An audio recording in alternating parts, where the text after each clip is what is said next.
Hello and welcome back to study with Saurabh YouTube channel. आज के इस वीडियो में हम बीपीएससी एईडीओ का जो हम मोस्ट इम्पॉर्टेंट एक सेट चला रहे हैं 100 एमसीक्यू का, उसका मैंने पार्ट नंबर 1 ऑलरेडी अपलोड कर दिया है। और ये जो है वो पार्ट नंबर 2 है। हम सेट 1 को डिस्कस कर रहे हैं। यहाँ पे हम 100 क्वेश्चंस को डिस्कस करेंगे, जिसमें मैंने पहला जो पार्ट था उसमें 25 क्वेश्चंस को काफी डिटेल से एक्सप्लेन करके डिस्कस किया है। यदि आपको एक्सप्लेनेशन नहीं चाहिए तो आई थिंक 30 से 35 मिनट में मैं 100 क्वेश्चन करवा सकता हूँ। तो ये आप पे डिपेंड करता है कि आप किस प्रकार के वीडियोस जो है वो चाहते हैं। एक्सप्लेनेशन चाहते हैं तो लंबा जाएगा ही, नहीं चाहते हैं तो बस शॉर्ट में निकल जाएगा। तो चलिए, आप अपना सुझाव दीजिए, हम इस पार्ट 2 को स्टार्ट करते हैं। सवाल आपसे पूछा जा रहा है कि ह्यूमन जो बॉडी है, उस ह्यूमन बॉडी में सबसे लार्जेस्ट अमाउंट में कौन सा एलिमेंट जो है वो मिलता है। ठीक है, कौन सा एलिमेंट जो है वो मिलता है, कौन सा तत्व जो है वो ह्यूमन बॉडी में सबसे लार्जेस्ट अमाउंट में मिलता है। तो देखो, ह्यूमन बॉडी जो होता है उसका लगभग 65% जो होता है हिस्सा, 65% लगभग इस बॉडी का होता है, वो ऑक्सीजन होता है। ऑक्सीजन एक डाया एटॉमिक एलिमेंट है। दैट्स वाई इसमें 2 लिखा गया है, ये डाया एटॉमिक एलिमेंट है। ऑक्सीजन जो है वो किस किस फॉर्म में यहाँ पे अवेलेबल आपको मिल जाएगा। ऑक्सीजन जो है वो ऑलमोस्ट ऑक्सीजन जो आपको मिलता है वो वाटर के साथ जुड़ा हुआ रहता है। हाइड्रोजन जो वाटर है, H2O है, उसमें लगभग जो है वो शरीर का 60% जो ऑक्सीजन है वो यहीं से मिल जाता है। इसी वाटर में जो है वो लगभग 60% जुड़ा हुआ रहता है। उसके साथ ही साथ हमारे बॉडी में कई सारे बायोमोलिक्यूल्स हैं। बायो मॉलिक्यूल्स हैं। अब इन बायोमोलिक्यूल्स में क्या-क्या आते हैं? तो बायोमोलिक्यूल्स में सबसे पहले आता है कार्ब्स, जिसको आप कार्बोहाइड्रेट कहते हो। दूसरा जो आता है वो आता है फैट, ठीक है? दूसरा फैट आता है। तीसरा जो आता है वो आता है प्रोटीन, प्रोटीन आता है। ये 3 जो है वो बायोमोलिक्यूल्स होते हैं। ठीक है? 3 बायोमोलिक्यूल्स होते हैं और हमारे बॉडी में यही 3 जो है, carbs, fat and protein he energy के सोर्स के रूप में यूज़ होता है। अब कितना किलो कैलोरी जो है वो आपको एनर्जी मिलेगी, वो सवाल पूछा जाता है।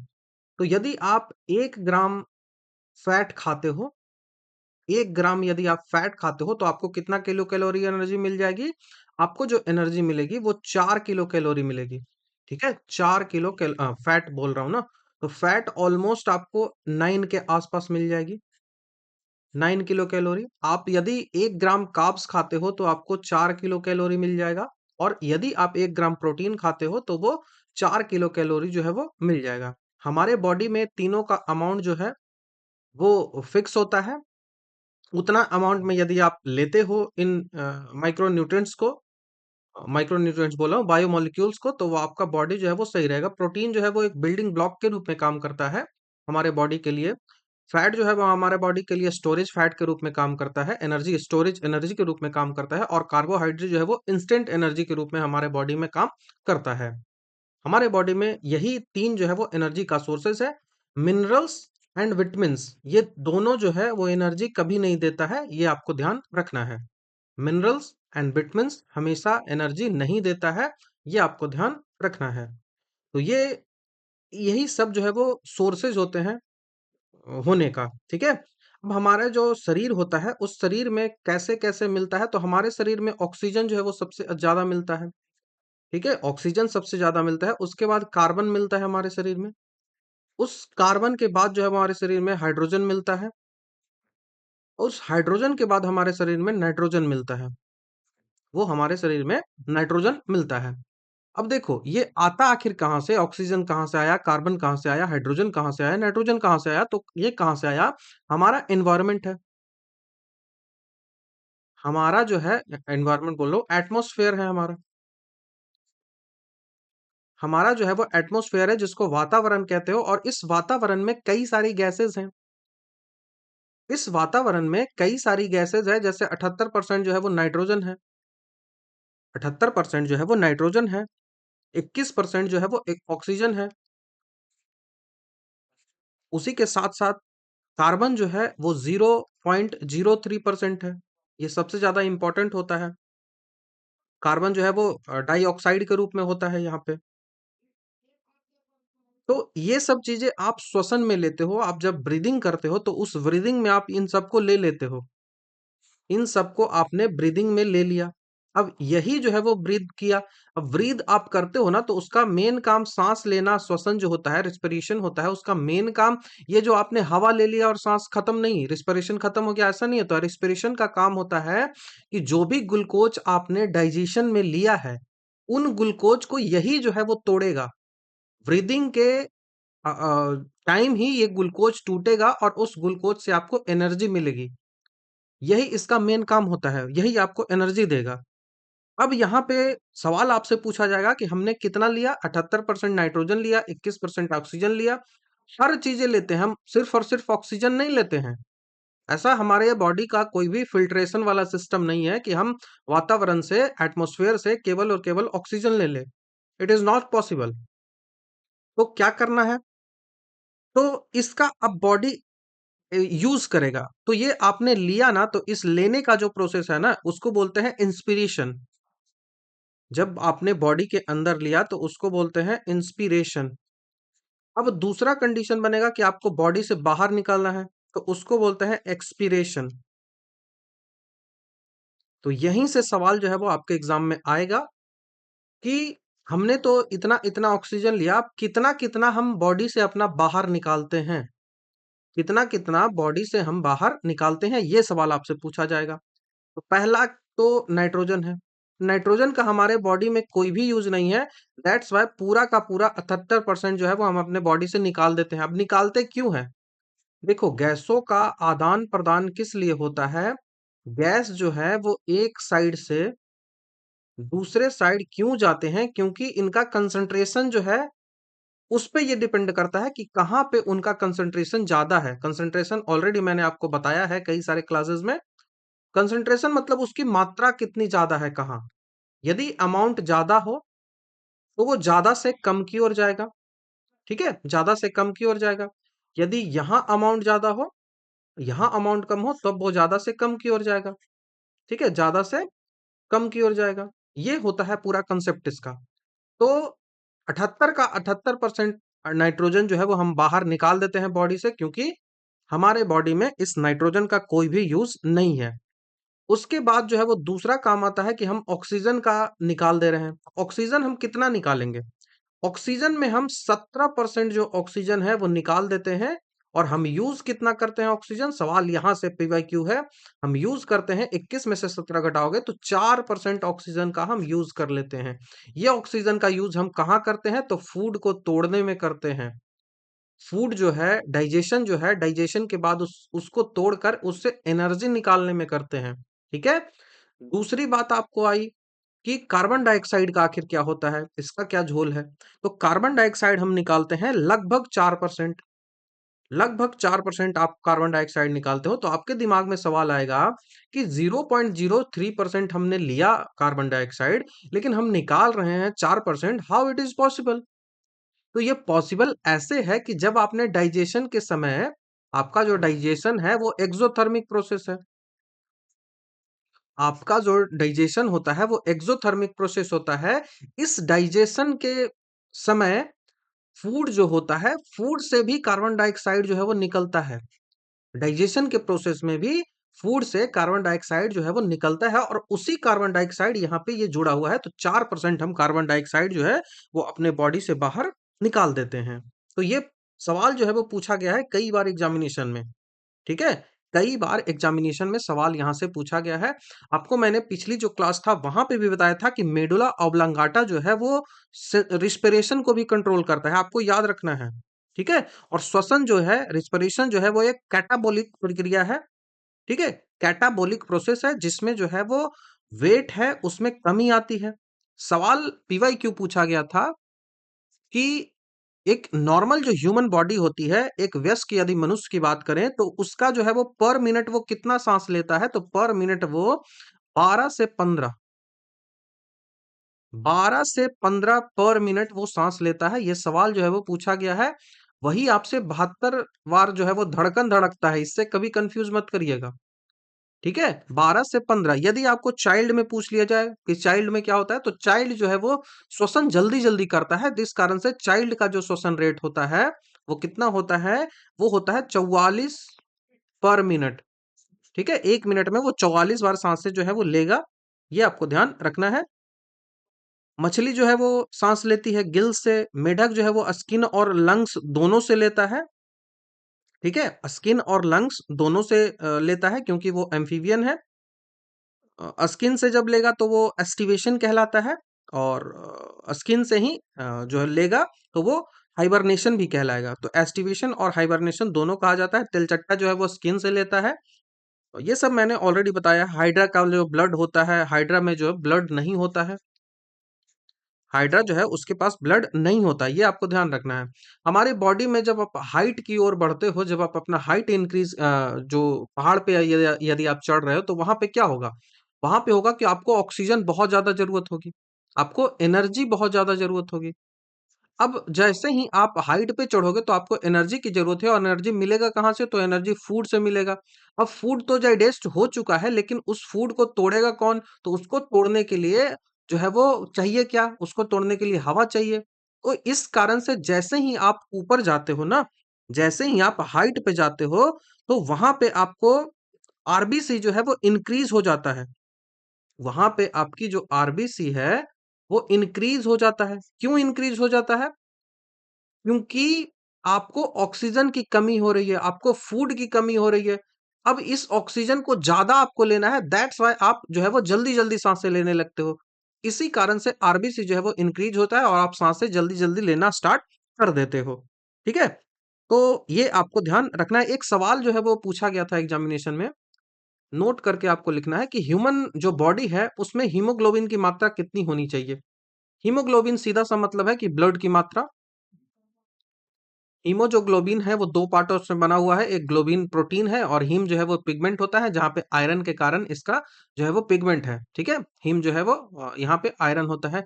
इस हीमोग्लोबिन की मात्रा आपको कितनी होनी चाहिए, तो 15 ग्राम, 15 ग्राम पर 100 ml। 100 ml यदि ब्लड है तो उसमें 15 ग्राम हीमोग्लोबिन होना ही चाहिए, ये आपको ध्यान रखना है। ठीक है, तो ये सबको ये कुछ क्वेश्चन के बारे में डिटेल्स था। तो पृथ्वी पे यदि आपसे पूछ लिया जाए कि कौन सा सबसे प्रचुर मात्रा में एलिमेंट मौजूद है, तो वो भी ऑक्सीजन है। पृथ्वी की जो पपड़ी होती है ना, क्रस्ट जो होता है, अर्थ क्रस्ट, वहां पे भी ऑक्सीजन ही मिलता है। वायुमंडल में बात कर दें, हमारा जो एटमॉस्फेयर है, तो वहां पे मैंने बता दिया कि 78% नाइट्रोजन सबसे ज्यादा मिलता है। लेकिन यदि आपको पूरा ब्रह्मांड में पूछ दिया जाए, पूरा आपको ब्रह्मांड में इन्वायरमेंट में ब्रह्मांड को पता नहीं क्या बोलते हैं, भूल गया मैं। यदि आपको ब्रह्मांड में पूछ लिया जाए, आपको हाँ, यूनिवर्स में पूछ लिया जाए, पूरा यूनिवर्स में पूछ लिया जाए, तब आपको हाइड्रोजन उत्तर आपका होगा, क्योंकि हाइड्रोजन बहुत ज्यादा मात्रा में यहाँ अवेलेबल है।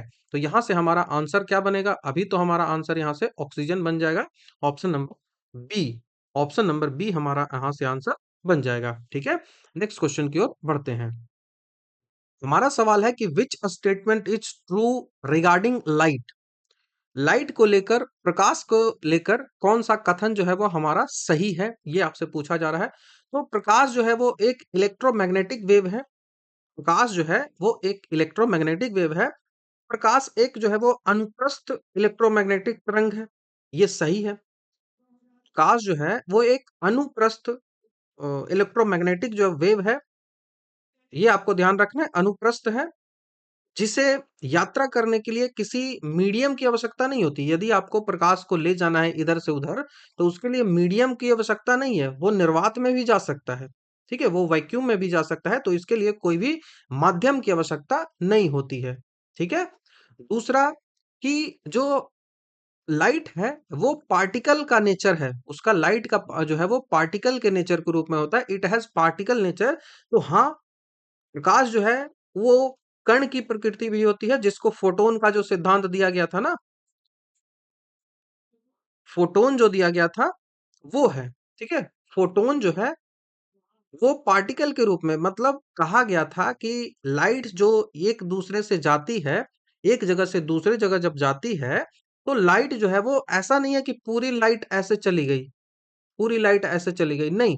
ऐसे नहीं जाती लाइट, लाइट जाती है छोटे छोटे पैकेट्स में, छोटे छोटे पैकेट्स में। और इन पैकेट्स को हम क्या कहते हैं, ये कहते हैं कि ये फोटोन है, ये फोटोन है। ये आपको ध्यान रखना है। तो लाइट जो होती है उसका ड्यूअल नेचर होता है। लाइट जो होती है उसका ड्यूअल नेचर होता है। पहला तो वो पार्टिकल नेचर होता है उसका, और दूसरा जो होता है वो वेव नेचर का होता है। वो वेव की तरह भी चलता है, तरंग की तरह भी काम करता है, और दूसरा जो है वो पार्टिकल्स की तरह भी काम करता है। तो दोनों इसका काम है। लाइट का दोनों जो है वो काम है, वेव है और पार्टिकल है, दोनों है। ठीक है, ये आपको ध्यान रखना है।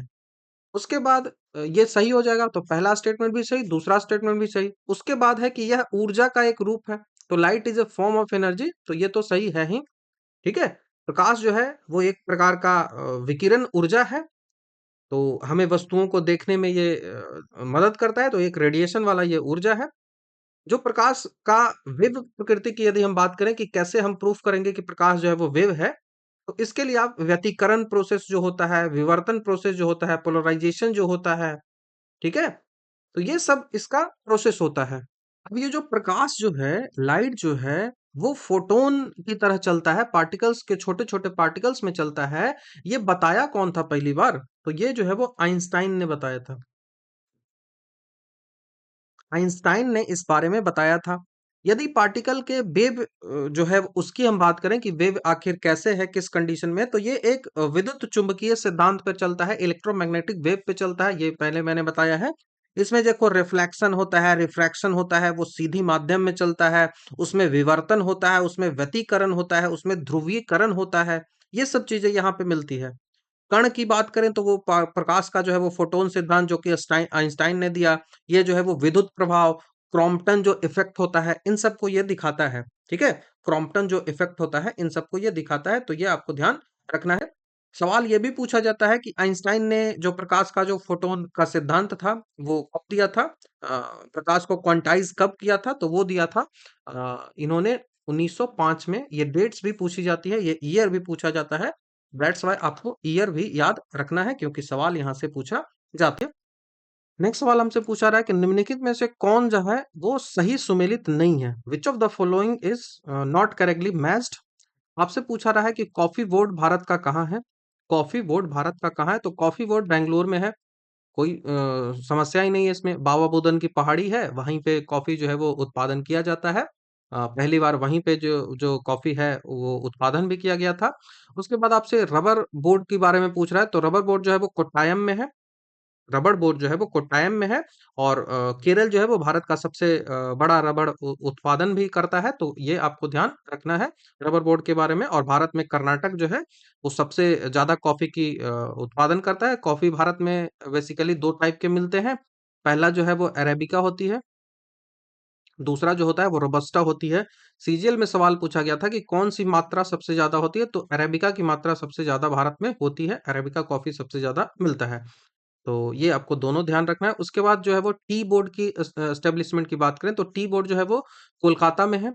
टी बोर्ड जो है वो कोलकाता में है, और इसका जो हेडक्वार्टर है वो कोलकाता में ही है।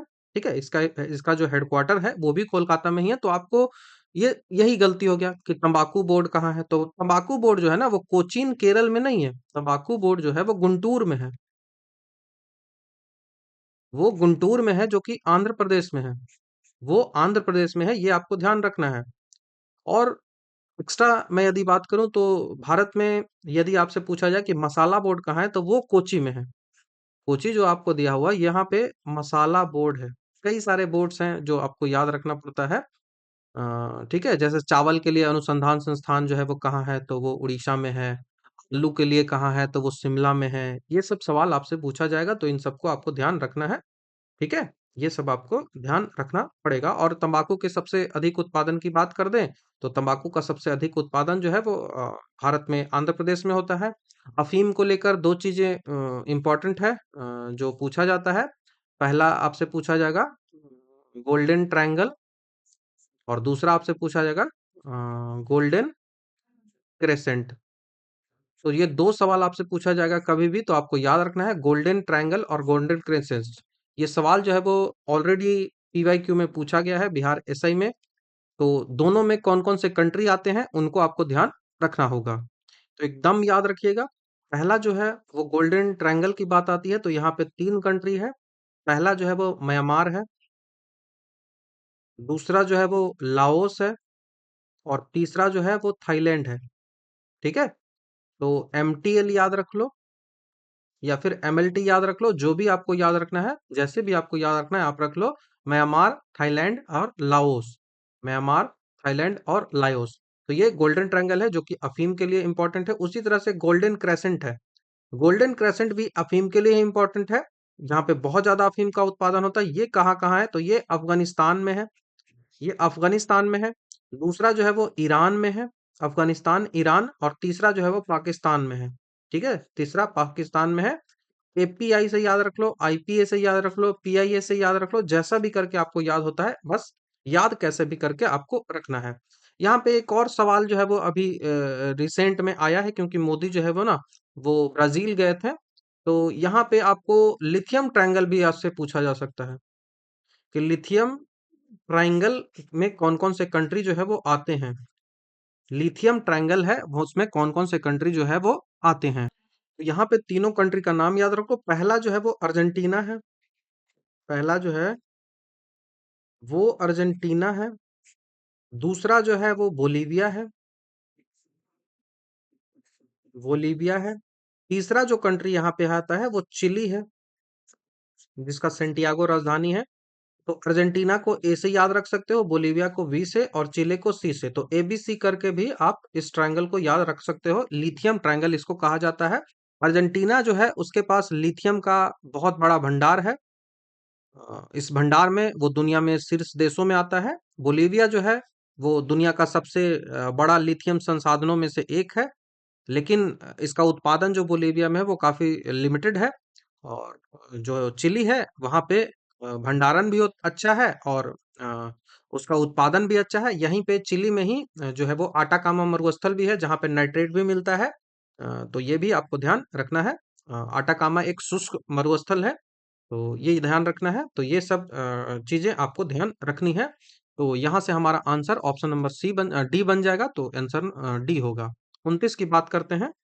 29 जो सवाल है वो हिस्ट्री से आपसे पूछा जा रहा है। आपका सवाल है कि 1916 में लखनऊ अधिवेशन हुआ था। उस लखनऊ अधिवेशन को लखनऊ पैक्ट भी कहा जाता है, क्योंकि यहाँ पे मुस्लिम लीग और जो कांग्रेस था उन दोनों के बीच समझौता हुआ था। मुस्लिम लीग और कांग्रेस जो है उन दोनों के बीच जो है वो समझौता हुआ था। और यहाँ पे ये जो समझौता है, ये ये जो समझौता है यही आपसे पूछा जा रहा है कि उसमें कौन से परिणाम बाद में बहुत जो है वो घातक सिद्ध हुआ इन दोनों को लेकर। कौन सा परिणाम घातक सिद्ध हुआ? तो देखते हैं। कांग्रेस और मुस्लिम लीग में परस्पर सहयोग में वृद्धि हुई। इंक्रीज हुआ कोऑपरेशन। जब तक 1924 तक जो है वो लगभग ये दोनों चीजें खत्म हो गई थी ऑफिशियली 1924 में। लेकिन जो है वो जैसा कि खिलाफत आंदोलन हुआ था ना, खिलाफत के बाद ही दोनों में काफी ज्यादा दूरियां बन गई थी, मुस्लिम लीग और कांग्रेस में। क्योंकि गांधी जी के बाद द्वारा जब वो खत्म किया गया था असहयोग आंदोलन, उस समय ये दूरियां बनी थी। तो ये तो सही है, कोई समस्या इसमें नहीं है। घातक सिद्ध ये नहीं हुआ था। दूसरा है कि समझौता होने पर भी कठोरता में वृद्धि हुई। Increase bitterness despite the agreement. तो ये भी सही है, कोई समस्या नहीं है। ये बहुत बड़ी समस्या आगे चलकर नहीं हुई थी। ये जो तीसरा आपको दिख रहा है ना कि कांग्रेस द्वारा मुस्लिमों के प्रति संतुष्टिकरण की नीति का आरंभ हुआ, ये जो स्टार्ट हुआ ना, ये जो समझौता 1916 में हुआ ना, ये बहुत खतरनाक आगे चल के हुआ। आपने ये जो पॉलिसी अपनाई अपीजमेंट का, संतुष्टिकरण का, ये जो पॉलिसी अपनाई गई कांग्रेस जो उस समय कांग्रेस की जो पार्टी थी उसके द्वारा, ये बहुत आगे चलकर घातक सिद्ध हुआ। इसी के कारण भारत को यह भी एक्सेप्ट करना पड़ा कि भारत का विभाजन हो, वो भी धार्मिक आधार पर भारत का विभाजन हो। तो ये बहुत बड़ा एक कारण बना था, आगे चलकर बहुत घातक सिद्ध हुआ। इसी कारण से भारत का डिवीजन भी हुआ। और आप अभी भी देखते हो कि कैसे राजनीतिक पार्टियां जो है उनके द्वारा किसी भी कम्युनिटी है, किसी भी रिलीजन है, उनका जो तुष्टिकरण है वो किया जाता है। तो ये आपको ध्यान रखना है। जो लखनऊ समझौता है, उसमें जो है वो पृथक निर्वाचन मंडल है, जो स्वीकार कर लिया गया था। यहाँ पे कहा गया था कि मुस्लिमों के लिए एक अलग सेपरेट इलेक्टोरेट होना चाहिए, जिसमें केवल और केवल मुस्लिम ही जो है वो खड़े होंगे, चुनाव लड़ेंगे वहां पे। तो ये बहुत एक बड़ी चीज जो है वो एक्सेप्ट कर लिया था कांग्रेस ने, जिससे आगे चलकर भारत का विभाजन का ये बेस बन गया। ठीक है, भारत का विभाजन का ये एक बेस बन गया। तो ये आपको ध्यान रखना है। जो लखनऊ समझौता है, उसके अध्यक्ष की यदि हम बात करें तो अंबिका चंद मजूमदार हैं। और यहाँ पे एक दूसरी घटना और घटी थी। ये तो पहली घटना हुई। दूसरी घटना यहाँ पे एक और घटी थी कि जो कांग्रेस के ही अंदर जो नरम दल और जो गरम दल थे, उन दोनों के बीच भी मिलाव हुआ था। इन दोनों में भी समझौता हुआ था, नरम दल और गरम दल में भी दोनों में समझौता हुआ था। तो ऑप्शन नंबर सी हमारा यहाँ से आंसर बन जाएगा। नेक्स्ट क्वेश्चन की ओर हम बढ़ते हैं। एक सवाल, एक चीज आपको और ध्यान रखना है कि ये जो नरम और गरम दल का जो समझौता हुआ था, ये आखिर करवाया किसने था? तो दो व्यक्ति का आपको यहाँ पे नाम याद रखना है। पहला आपको नाम याद रखना है, इसमें सबसे इंपॉर्टेंट जो रोल प्ले किया था वो बाल गंगाधर तिलक ने किया था। और दूसरा जो इंपॉर्टेंट रोल जो है वो प्ले किया था, वो किया था एनी बेसेंट ने। एनी जो बेसेंट है, उसने दूसरा जो रोल है वो प्ले किया था। तो बाल गंगाधर तिलक, एनी बेसेंट, ये आपको ध्यान रखना है। और इसका जो अध्यक्षता की थी वो मजुमदार ने की थी, ये मैंने ऑलरेडी आपको बता रखा है। तीसरा नंबर का सवाल आपसे पूछा जाए कि वह समुद्री सीमा जहां पे तापमान तेजी से कम हो जाता है, कौन सा सी का बाउंड्री है जहां पे टेम्परेचर जो है वो बहुत तेजी से डिक्रीज हो जाता है? यही आपसे सवाल पूछा जाता है। तो इसको बोलते हैं थर्मोक्लाइन। थर्मोक्लाइन। तो ये आपका आंसर ऑप्शन नंबर सी बनेगा, थर्मोक्लाइन। ये जो थर्मोक्लाइन है, यहीं पे जो है वो महासागर में टेम्परेचर बहुत तेजी से डिक्रीज होता है। तो थर्मोक्लाइन महासागर का, ओशन का वह परत होता है जहां गहराई के साथ साथ तापमान तेजी से घटता चला जाता है। जैसे जैसे आप गहराई में जाओगे, वैसे वैसे टेम्परेचर जो है वो, जैसे जैसे डेप्थ में चले जाओगे, वैसे वैसे टेम्परेचर जो है वो भी डिक्रीज करता चला जाएगा। तो डेप्थ जैसे ही इंक्रीज करेगा, टेम्परेचर वैसे ही डिक्रीज करेगा। ठीक है, यह जो है वो गर्म ऊपरी सतह के पानी को ठंडा गहरे पानी से ये अलग करता है। तो थर्मोक्लाइन, ये भी आपको याद रखना है कि गर्म जो ऊपर ऊपर वाला पानी जो गर्म होता है, उसको ठंडा जो नीचे वाला पानी, गहरा पानी ठंडा होता है, उससे भी ये अलग करता है, थर्मोक्लाइन। ठीक है, थर्मोक्लाइन। महासागर का जो तापमान होता है, उसके आधार पर उसको तीन भागों में बांटा जाता है। ठीक है, उसके आधार पर उसको तीन भागों में बांटा जाता है टेम्परेचर के आधार पर। पहला जो आधार होता है वो थर्मोक्लाइन परत होती है, जो कि सबसे गहरी परत होती है।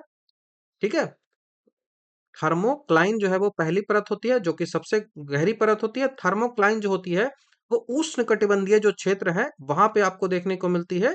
लेकिन मध्य जो अक्षांश है, वहां पे भी मौसमी रूप से ये आपको देखने को मिल सकता है। ठीक है, देखो कैसे इन तीनों परतों को आप समझ सकते हो। तो पहला मैं आपको बताता हूँ, जो सबसे ऊपर वाला परत है उसको सरफेस जोन बोलते हैं, या फिर मिक्स्ड लेयर भी कहा जाता है। सरफेस जोन इसको कह लो, या फिर मिक्स लेयर कह लो, या फिर इसको बोला जाता है फोटिक जोन। इसको बोला जाता है फोटिक जोन भी कहा जाता है। ये जो है वो लगभग 1000 से 100 से लेकर 500 मीटर तक फैला हुआ होता है। इसका तापमान आपको 20 डिग्री से लेकर 25 डिग्री सेल्सियस तक आपको इसका टेम्परेचर जो है वो मिलता है। इसमें महासागर का कुल जल का लगभग 2% पार्ट ही होता है।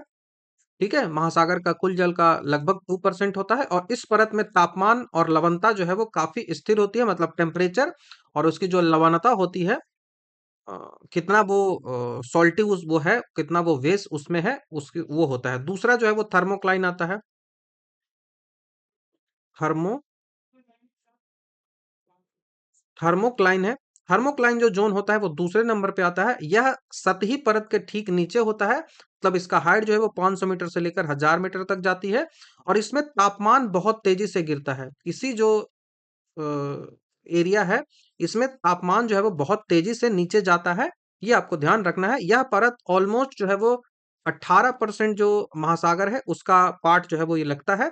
तापमान के क्विक ड्रॉप के कारण ही इसे जो है वो ट्रांजिशन परत भी कहा जाता है, संक्रमण परत भी इसको कहा जाता है। उसके बाद तीसरा जो आता है, जो सबसे नीचे होता है, उसको डीप जोन कहा जाता है। उसको डीप जोन कहा जाता है, जो कि 1000 मीटर से नीचे का जो पार्ट होता है उसको डीप जोन कहा जाता है। और ये पूरा महासागर का जो नीचे तल है वहां तक फैला होता है। इसमें सबसे ज्यादा पानी होता है, लगभग 80% जो पानी है वो यहीं पे होता है। और इसका टेम्परेचर जो है वो लगभग 0 से 3 डिग्री सेल्सियस के आसपास जो है वो इसका टेम्परेचर जो है वो होता है। बहुत ठंडा ये होता है, क्यों? क्योंकि यहाँ पे सनलाइट जो है वो पहुंचती ही नहीं है। ठीक है, क्योंकि यहाँ पे सनलाइट जो है वो पहुंचती नहीं। तो ये तीनों आपको याद रखना है। थर्मोक्लाइन अभी यहाँ पे हमारा आंसर भी बन रहा है। ठीक है, आंसर भी यहाँ पे बन रहा है। उसके बाद यदि हम बात करें कि ये जो और ऑप्शन क्या कौन कौन से है, तो हेलियोक्लाइन है। और ऑप्शन आपको मिल रहा है हेलियोक्लाइन। तो हेलियोक्लाइन का मतलब क्या होता है? तो हेलियोक्लाइन का मतलब होता है कि जहां पे सैलिनिटी, जो लवणता होती है, वो गहराई के साथ तेजी से बदलती है। जहां पे हेलियोक्लाइन उसको बोलते हैं जहां पे सैलिनिटी, जो सैलिनिटी होती है, सैलिनिटी जो है वो बहुत तेजी से जहां पे इंक्रीज करेगा, लवणता जहां पे ज्यादा इंक्रीज करेगा, उसको हेलियोक्लाइन कहा जाता है। एकदम इंपॉर्टेंट है, आपको ध्यान रखना है। उसके बाद दूसरा है वो थर्मोस्फियर है। थर्मोस्फियर है। ये जो थर्मोस्फियर है, इसका मतलब क्या होता है? थर्मोस्फियर का मतलब होता है कि पृथ्वी की जो वायुमंडल की परत होती है उसको हम थर्मोस्फियर कहते हैं। तो ये कभी भी जो है वो समुद्र से रिलेट नहीं करता है। तो थर्मोस्फियर हो गया। ठीक है। उसके बाद आप एक और याद रख लो, पाइक्नोक्लाइन। ठीक है, आप एक वर्ड याद रखो, पाइक्नोक्लाइन। ये पाइक्नोक्लाइन जो वर्ड है, इसका मतलब होता है कि जहां पे डेंसिटी जो है इसकी, घनत्व जो है वो गहराई के साथ घनत्व बढ़ रहेगा। जैसे जैसे आप डेप्थ इंक्रीज करोगे, डेप्थ जैसे जैसे आपको इंक्रीज होगा, हाइट जैसे जैसे इंक्रीज नीचे की ओर जाएगा, डेंसिटी वैसे वैसे ही इंक्रीज करेगा। डेंसिटी जो है वो गहराई के साथ बहुत तेजी से बढ़ती है, डायरेक्टली प्रोपोर्शनल हो जाएगा। तो तीन चार चीजें मैंने आपको बताई। पहला आपको याद रखना है हेलियोक्लाइन। हेलियोक्लाइन में क्या होता है? तो सैलिनिटी बढ़ती है, गहराई जैसे जैसे बढ़ाते चले जाओगे सैलिनिटी बढ़ती चली जाएगी। दूसरा मैंने आपको बताया कि थर्मोक्लाइन। थर्मोक्लाइन में गहराई जैसे जैसे बढ़ाते चले जाओगे, टेम्परेचर वैसे ही वैसे डिक्रीज करता चला जाएगा। तो ये इन्वर्सली प्रोपोर्शनल हो गया। ठीक है। तीसरा आपको बता रहा हूं पाइक्नोक्लाइन। पाइक्नोक्लाइन में क्या होता है? तो पाइक्नोक्लाइन में होता है कि डेंसिटी जो है वो गहराई के साथ बढ़ती चली जाती है। तो ये भी डायरेक्टली प्रोपोर्शनल हो गया। तो ये तीनों चीजें आपको याद रखनी है। अभी के लिए हमारा आंसर जो है वो ऑप्शन नंबर सी बनता है। ठीक है, ऑप्शन नंबर सी हमारा आंसर बनता है। नेक्स्ट क्वेश्चन की ओर बढ़ते हैं। नेक्स्ट जो सवाल हमसे पूछा जा रहा है, वो पूछा जा रहा है कि भारत का संविधान है, उस भारत के संविधान में संघ और राज्यों के बीच जो संबंध आता है, सेंट्रल और स्टेट का जो रिलेशनशिप आता है, उसको कहाँ पे डिफाइन किया गया है?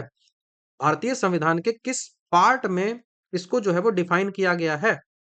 तो भारतीय संविधान का जो पार्ट नंबर 11 है, पार्ट नंबर जो 11 है, वहां पे इस बारे में जो है वो विशेष रूप से चर्चा जो है वो की गई है। संघ और राज्यों के संबंध के बारे में बात की गई है। और इस पार्ट को जो है दो पार्टों में डिवाइड किया गया है। पहला जो पार्ट है वो कहलाता है विधायी से संबंधित, मतलब जो भी पार्ट है वो लेजिस्लेशन से संबंधित, लेजिस्लेटिव, लेजिस्लेटिव रिलेशन से रिलेट करता है। बहुत ज्यादा इंपॉर्टेंट है, लेजिस्लेटिव रिलेशन से। दूसरा है कि एडमिनिस्ट्रेशन से, प्रशासन से संबंधित जो भी रिलेशनशिप है, तो एडमिनिस्ट्रेशन, एडमिनिस्ट्रेशन से जो रिलेशन है वो दूसरा पार्ट में आता है। तो पहला पार्ट में कौन कौन से आर्टिकल्स आते हैं? तो लेजिस्लेशन से संबंधित, विधायी से संबंधित जो भी पार्ट आता है वो 245 से लेकर 255 तक जाता है। और जो भी एडमिनिस्ट्रेशन से रिलेट करके आता है वो सारा 256 से लेकर 263 में आता है। अंतर्राज्यीय परिषद की बात 263 में की गई है, आपको पता भी होगा। ठीक है, ये आपको पता भी होगा। तो ये आपको यहां से ये चीजें याद रखनी है। यदि हम पार्ट 10 की बात करें, ये जो पार्ट 10 आपको दिख रहा है, यहाँ पे किसकी बात की गई है? तो पार्ट 10 में बात की गई है अनुसूचित जाति, एससी एंड एसटी जो क्षेत्र होता है, अनुसूचित जाति और जनजाति जो एरिया होता है, उसकी बात यहाँ पे की गई है। उसके बाद पार्ट जो है वो 12 की हम यदि बात करें, पार्ट 12 की बात करें, तो पार्ट 12 में बात की गई है कि जो फिनांस है, जो संपत्ति है, संविदा है, उनके संबंध में जो वाद होती है, मतलब जो वित्तीय संबंध होती है ना स्टेट और सेंट्रल के बीच में, उन सब की बात 12 में की गई है। उसके बाद आपको 20 पार्ट दिख रहा है, पार्ट नंबर 20। पार्ट नंबर 20 में जो है वो कॉन्स्टिट्यूशन अमेंडमेंट की बात की गई है, आर्टिकल 368, और ये प्रोविजन जो है वो साउथ अफ्रीका से लिया गया है। ये भी आपको ध्यान रखना है। केंद्र राज्य संबंध को 3 पार्टों में बांटा जाता है। पहला जो है वो विधायी संबंध, दूसरा जो है प्रशासनिक संबंध, और तीसरा जो है वो वित्तीय संबंध। विधायी, प्रशासनिक और वित्तीय। तो विधायी संबंध जो लेजिस्लेशन से संबंधित जो प्रोविजन है, वो सारा पार्टिकल आर्टिकल पार्ट नंबर 12 में है, 245 से लेकर 255 तक। एडमिनिस्ट्रेशन से संबंधित जो प्रशासनिक संबंध जो भी है, वो सारा 256 से लेकर 263 में है। उसके बाद जो तीसरा पार्ट आता है, तीसरा पार्ट जो आता है वो पार्ट 12 में है। पार्ट नंबर 12 जो संविधान का है, वहां पे बात की गई है इसमें। और इसमें जो वित्तीय संबंध जो भी है, वित्तीय संबंध जो भी है, उन सब की यहाँ पे बात कही जाती है। फिनांस से रिलेटेड जो भी रिलेटेड चीजें होती है, वो यहाँ पे बात होती है, और ये 12 पार्ट में है, ना कि 11 पार्ट में है। तो यहाँ से तो हमारा आंसर जो है वो 11 बनेगा। केंद्र राज्य संबंध को लेकर कई सारे जो है वो रिपोर्ट्स जो है वो आई हैं, कई सारी कमिटियां जो है वो एस्टेब्लिश की गई हैं, क्योंकि भारत में केंद्र और राज्यों के संबंधों को लेकर काफी काफी सारा डिस्प्यूट जो है वो हमेशा होते रहता है, कि केंद्र जो है वो अपने राज्यों पर जो है वो शासन चलवाता है। ठीक है, जैसे हमारा शेड्यूल 7 क्या कहता है? शेड्यूल 7 कहता है कि 3 प्रकार के लिस्ट है: central list, state list and concurrent list. इस इस इसको लेकर बहुत ज्यादा कंफ्यूजन होता है। इसी को लेकर बहुत ज्यादा कंफ्यूजन होता है। स्टेट में जो है वो इमरजेंसी लगा दी जाती है, राष्ट्रपति शासन लगवा दिया जाता है। तो ऐसे लेकर स्टेट का जो पावर है ना, वो सेंट्रल गवर्नमेंट के पास चला जाता है। तो ये जो है ना, वो एक फेडरल स्ट्रक्चर जो हमारा है, उसको जो है वो थोड़ा सा वायलेट करता है। दैट्स वाई इसको लेकर कई सारी कमिटियां जो है वो बनी थी, जिनमें सबसे ज्यादा जो इंपॉर्टेंट कमिटी है, वो सरकारिया आयोग है। आपसे पूछा जाएगा सरकारिया आयोग, सरकारिया आयोग। सरकारिया आयोग जो है वो कब एस्टेब्लिश हुआ था?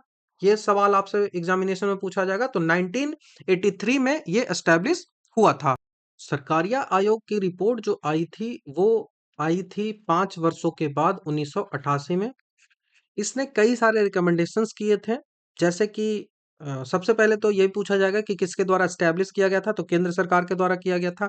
इसमें मेन जो फोकस था ना, वो मेन फोकस 356 को लेकर था, कि जो 356 है राष्ट्रपति शासन है, उसका बहुत मिसयूज होता है, उसको ही लेकर ये बताया गया था। उसके बाद इंटर स्टेट काउंसिल है, उसको जो है वो अस्थाई बनाने की इसमें बात की गई थी। उसके बाद जो है वो केंद्रीय कानून को जो राज्य स्तर पर होता है, वो कैसे कैसे प्रभाव डालते हैं, इनके रूप में बताया गया था। उसके बाद वित्तीय सहायता और कराधान जो होता है, उसके संबंध में भी इस रिपोर्ट है, इसमें कहा गया था। और कई सारी रिपोर्टें हैं जो सरकारिया आयोग से पहले भी आई हैं। तो दूसरा नंबर का जो रिपोर्ट है वो आपको पढ़ना है, वो पढ़ना है राजमनरा कमेटी। राजमनरा आयोग, ठीक है, राजमनरा आयोग। ये जो राजमनरा आयोग है, वो 1969 में जो है वो आया था।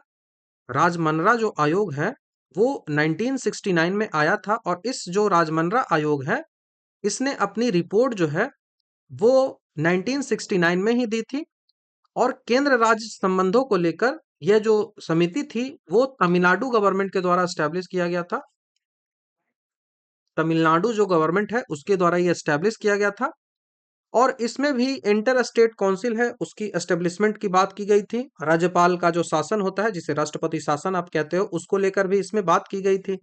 उसके बाद तीसरा आपको याद रखना है, ऐसे इसको नंबर 1 पे लिख लो, इसको नंबर 3 पे लिख लो। दूसरा देखो क्या याद रखना है आपको, दूसरा याद रखना है राजमनरा हो गया। उसके बाद एडमिनिस्ट्रेटिव रिफॉर्म कमीशन आया था, ठीक है, प्रशासनिक सुधार आयोग आया था, administrative reform commission, ARC report आया था। ये जो फर्स्ट एआरसी कहा जाता है इसको, केंद्र राज्य और संबंधों को लेकर इंटर स्टेट काउंसिल की स्थापना की, इसने भी सिफारिश की थी। ये जो आया था वो 1969 में आया था। प्रशासनिक सुधार आयोग है, उसकी रिपोर्ट जो है वो एस्टेब्लिशमेंट यहाँ पे हुई थी। और प्रशासनिक प्रशासनिक जो सुधार आयोग है, उसकी रिपोर्ट कब आई थी? तो वो 1969 में भी आया था और 1917 में भी आया था।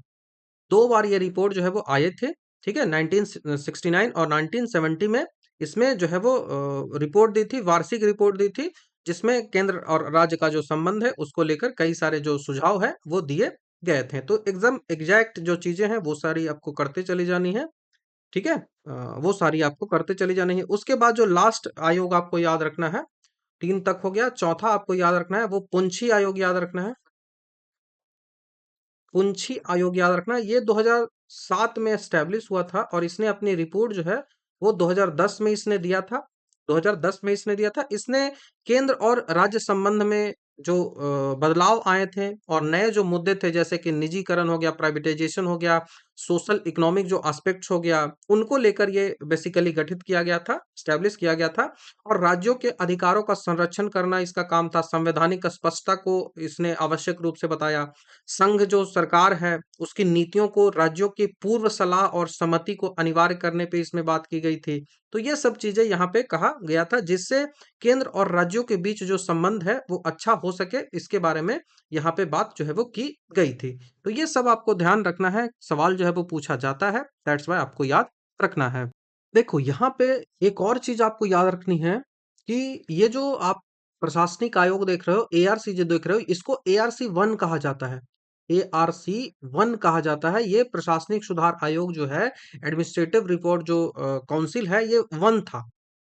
एडमिनिस्ट्रेटिव रिपोर्ट जो समिति थी, कमीशन थी, वो वन था, जिसको 1969 में एस्टेब्लिश किया गया था और 1970 में क्रमवार रूप से इसने अपना जो रिपोर्ट है वो दिया था।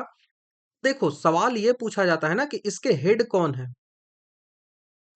ये जो बनाया गया था उस समय इसके हेड कौन बनाए गए थे, ये सवाल आपसे पूछा जाता है। तो ये जो है वो हेड हेड आपको कैसे याद रखना है।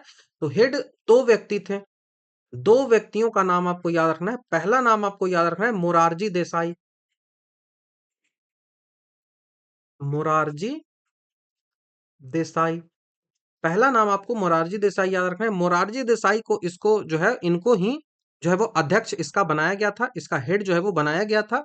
लेकिन मोरारजी देसाई जो है वो डिप्टी प्राइम मिनिस्टर बन गए थे। तो डिप्टी प्राइम मिनिस्टर जब बन गए तो इनको अपना पद जो है वो इस रिपोर्ट का छोड़ना पड़ा था, इस कमीशन का। और उसके बाद जो है वो इस कमीशन के हेड जो बनाए गए थे वो बनाया गया था के हनुमंथैया को। के हनुमंथैया। तो के हनुमंथैया को ये बनाया गया था, ये आपको ध्यान रखना है, बहुत ज्यादा इंपॉर्टेंट है। सवाल जो है वो पूछा गया है। उसके बाद एआरसी रिपोर्ट टू की बात करें। एआरसी रिपोर्ट टू जो आया था, प्रशासनिक सुधार आयोग दो जो बनाया गया था, इसके बारे में यदि बात करें तो ये कब एस्टेब्लिश किया गया था। ये कब एस्टेब्लिश किया गया था, तो ये सेकंड एआरसी जो है उसको एस्टेब्लिश किया गया था 2005 में। 2005 में इसको एस्टेब्लिश किया गया था। और इसने अपना जो रिपोर्ट है वो 2009 में दिया था। 2009 में इसने अपना रिपोर्ट दिया था। इसके जो अध्यक्ष हैं ये आपसे पूछा जाएगा। तो इसके अध्यक्ष जो होते हैं वो वीरप्पन मोइल को कहा जाता है। वीरप्पन, ठीक है, वीरप्पा, नॉट वीरप्पन, वीरप्पा मोइली। वीरप्पा मोइली जो है वो इसके अध्यक्ष थे। और ये आपको ध्यान रखना है, इसने अपनी रिपोर्ट जो है वो 2009 में दी थी। ये आपको याद रखना है। और इसके जो सुझाव होते हैं ना वो जब भी आप मेंस लिखते हो ना तब जरूरत होती है, अभी के लिए नहीं है। यहाँ पे ये एक चीज याद रख लो, एआरसी जो होता है ना, एआरसी जो होता है उसने 20 रिपोर्ट्स दी थी। फैक्ट है। तो फैक्ट कई सारे टाइप के पूछ दिए जाते हैं। तो ये 20 रिपोर्ट इन्होंने प्रस्तुत किया था। ठीक है, जैसे केंद्र राज्य संबंध का वित्तीय प्रशासन हो गया, कर्मचारियों का कैसे प्रशासन करें, आर्थिक प्रशासन कैसे करें, जिला प्रशासन कैसे करें, जो नागरिक को शिकायतों का निवारण कैसे करें, ऐसे कर करके इन्होंने 20 रिपोर्ट जो है वो दी थी। 20 रिपोर्ट जो है वो दी थी। तो इस बारे में यहाँ पे चर्चा जो है वो किया गया था। तो ये पूरा केंद्र राज्य संबंध के बारे में आपको मैंने डिटेल से बता दिया है। नेक्स्ट क्वेश्चन की ओर बढ़ते हैं। हमारा आंसर जो है वो बी हो गया। नेक्स्ट सवाल हमसे पूछा जा रहा है कि भारतीय राष्ट्रीय कांग्रेस की पूर्ववर्ती संस्थाओं में सबसे पहली और सबसे इंपॉर्टेंट जो संस्था थी वो कौन थी। कई बार पीवाईक्यू में पूछा गया सवाल है। कई बार ये पूछा गया सवाल है, पीवाईक्यू है। तो इसलिए आपको ये ध्यान रखना, ये सीरीज ही उस टाइप की है ना कि मोस्ट ऑफ द इस क्वेश्चन जो है वो ऑलमोस्ट 70% जो क्वेश्चन है ना इस सीरीज से आ जाएगी आपको। क्योंकि मैंने यहाँ पे उन्हीं क्वेश्चंस को रखा है, या तो वो पूछे गए हैं और नहीं तो पूछे जाने की संभावनाएं बनती है। और ऑलमोस्ट मैंने 80% जो क्वेश्चन है वो पीवाईक्यू क्यों ही रखा है यहाँ पे, ठीक है, PYQ को ही रखा है। ब्रिटिश इंडिया एसोसिएशन जो संस्था थी, इसको एस्टेब्लिश किया गया था 1851 में। 1851 में ये कोलकाता में एस्टेब्लिश हुआ था। कोलकाता में ये एस्टेब्लिश किया गया था। इसके जो संगठित राजनीतिक गतिविधियों को इसने नींव दी थी, ये आपको ध्यान रखना है, ठीक है। उसके बाद जो और आपके ऑप्शंस दिख रहे हैं, जैसे इंडियन एसोसिएशन जो दिख रहा है, ये भी एक इंपॉर्टेंट संस्था थी। इंडियन एसोसिएशन का जो एस्टेब्लिशमेंट है वो 1876 में किया गया था। 1876 में ये जो है वो किया गया था सुरेंद्र नाथ बनर्जी और आनंद मोहन बोस के द्वारा। सुरेंद्र नाथ बनर्जी एंड आनंद मोहन बोस है, उनके द्वारा ये किया गया था। और यह कांग्रेस के गठन से पहले सबसे महत्वपूर्ण जो संगठन है उनमें से एक था, ठीक है। तो ये आपको इंडियन एसोसिएशन वाला याद रखना है। जब भी कंफ्यूजन हो दोनों को लेकर, ब्रिटिश इंडिया एसोसिएशन होगा या फिर इंडिया एसोसिएशन होगा, इस क्वेश्चन का तो आपका आंसर क्या होगा? इस क्वेश्चन का आपका आंसर जो है वो इंडियन एसोसिएशन होगा। सबसे ज्यादा यदि कोई इंपॉर्टेंट संस्था थी तो वो इंडियन एसोसिएशन थी, ब्रिटिश इंडियन एसोसिएशन से भी ज्यादा। कंफ्यूज नहीं होना है। ब्रिटिश इंडियन एसोसिएशन एस्टेब्लिश किया गया था 1851 में, कलकत्ता में एस्टेब्लिश किया गया था। और इसको एस्टेब्लिश करने में जो इंपॉर्टेंट रोल जो है वो प्ले किया था, जो इसके अध्यक्ष के रूप में भी चुने गए थे, वो कौन थे? अध्यक्ष के रूप में भी चुने गए थे, वो कौन थे? तो राधा कांत देव। राधा कांत देव ये इसके अध्यक्ष थे। और उसी के साथ साथ जो है वो इसके सचिव की यदि हम बात करें कि इसके सेक्रेटरी कौन थे, तो सचिव जो इस संस्था के थे वो देवेंद्र नाथ टैगोर थे। देवेंद्र नाथ टैगोर थे। तो ये बहुत ज्यादा इंपॉर्टेंट है, सवाल जो है वो पूछा जाता है। इस एसोसिएशन के और सदस्य जैसे राम गोपाल घोष थे, पीरी चंद्र मिश्रा थे, कृष्णदास पाल थे, ये सब इसमें शामिल थे। यह जो एसोसिएशन था इसका मेन उद्देश्य था कि देश की जो स्थानीय प्रशासन है और संसद द्वारा जो भी निर्धारित सरकार की व्यवस्था है उसमें सुधार लाया जा सके, और देश की जो कानून और नागरिक प्रशासन में जो मौजूद दोष हैं, जो कमियां हैं, उन सबको दूर किया जा सके और भारत जो है, भारतवासियों का जो है वो कल्याण किया जा सके। 1852 में एसोसिएशन ने ईस्ट इंडिया कंपनी के चार्टर के सापेक्ष जो है वो संसद को एक याचिका भी भेजी थी, जो 1853 में नवीनीकृत होने के कारण जो है वो गिर गई थी। तो ये भी यदि कभी पूछा जाए तो इस एसोसिएशन ने 1852 में एक जो है वो याचिका भेजी थी ब्रिटिश इंडियन कंपनी जो होता है ईस्ट इंडिया कंपनी को। वो जो याचिका भेजी थी, जो चार्टर के सापेक्ष में याचिका जो है वो भेजी गई थी, लेकिन याचिका वो गिर गई थी। तो इस एसोसिएशन ने संसद को सूचित किया था कि भारतीयों को ग्रेट ब्रिटेन के साथ उसके संबंधों से उम्मीद की सीमा तक लाभ जो है वो नहीं मिल पा रहा है। इसको लेकर ये 1852 में जो है वो चार्टर दिया गया था, ठीक है। 1852 में जो चार्टर ये दिया गया था। तो ये इंडियन एसोसिएशन के बारे में आपको ध्यान रखना है। बहुत ज्यादा इंपॉर्टेंट जो सवाल है वो इंडियन एसोसिएशन वाला है, ठीक है। इंडियन एसोसिएशन वाला है, जिसको आप भारतीय राष्ट्रीय संघ कह लो, ठीक है। इंडियन एसोसिएशन, इसको आपको ध्यान रखना है। तो इंडियन एसोसिएशन हमारा यहाँ से आंसर हो जाएगा। और भारतीय राष्ट्रीय कांग्रेस जो है, उसकी एस्टेब्लिशमेंट की बात करें तो वो 1885 में एस्टेब्लिश हुआ था। वो जो है वो 1885 में इंडियन नेशनल कांग्रेस है, उसको एस्टेब्लिश किया गया था, ठीक है, 1885 में। अब एक सवाल और आपको ध्यान रखना है कि भारतीय ये संस्था है वो बहुत ज्यादा इंपॉर्टेंट है। भारतीय राष्ट्रीय संघ, भारतीय राष्ट्रीय जो संघ है ये कब एस्टेब्लिश हुआ था?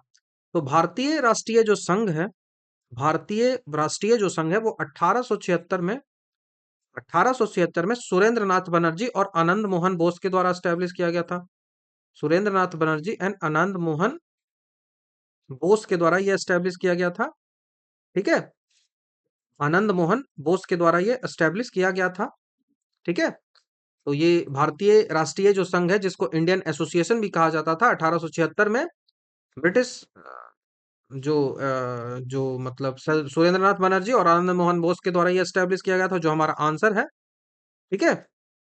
अब जो ये जो था, वो पहली एक संस्था थी जिसने लोगों की राजनीतिक जो बौद्धिक है और जो भौतिक उन्नति है, उसको लेकर हर हर जो वैध तरीका है, वो इसने अपनाया था।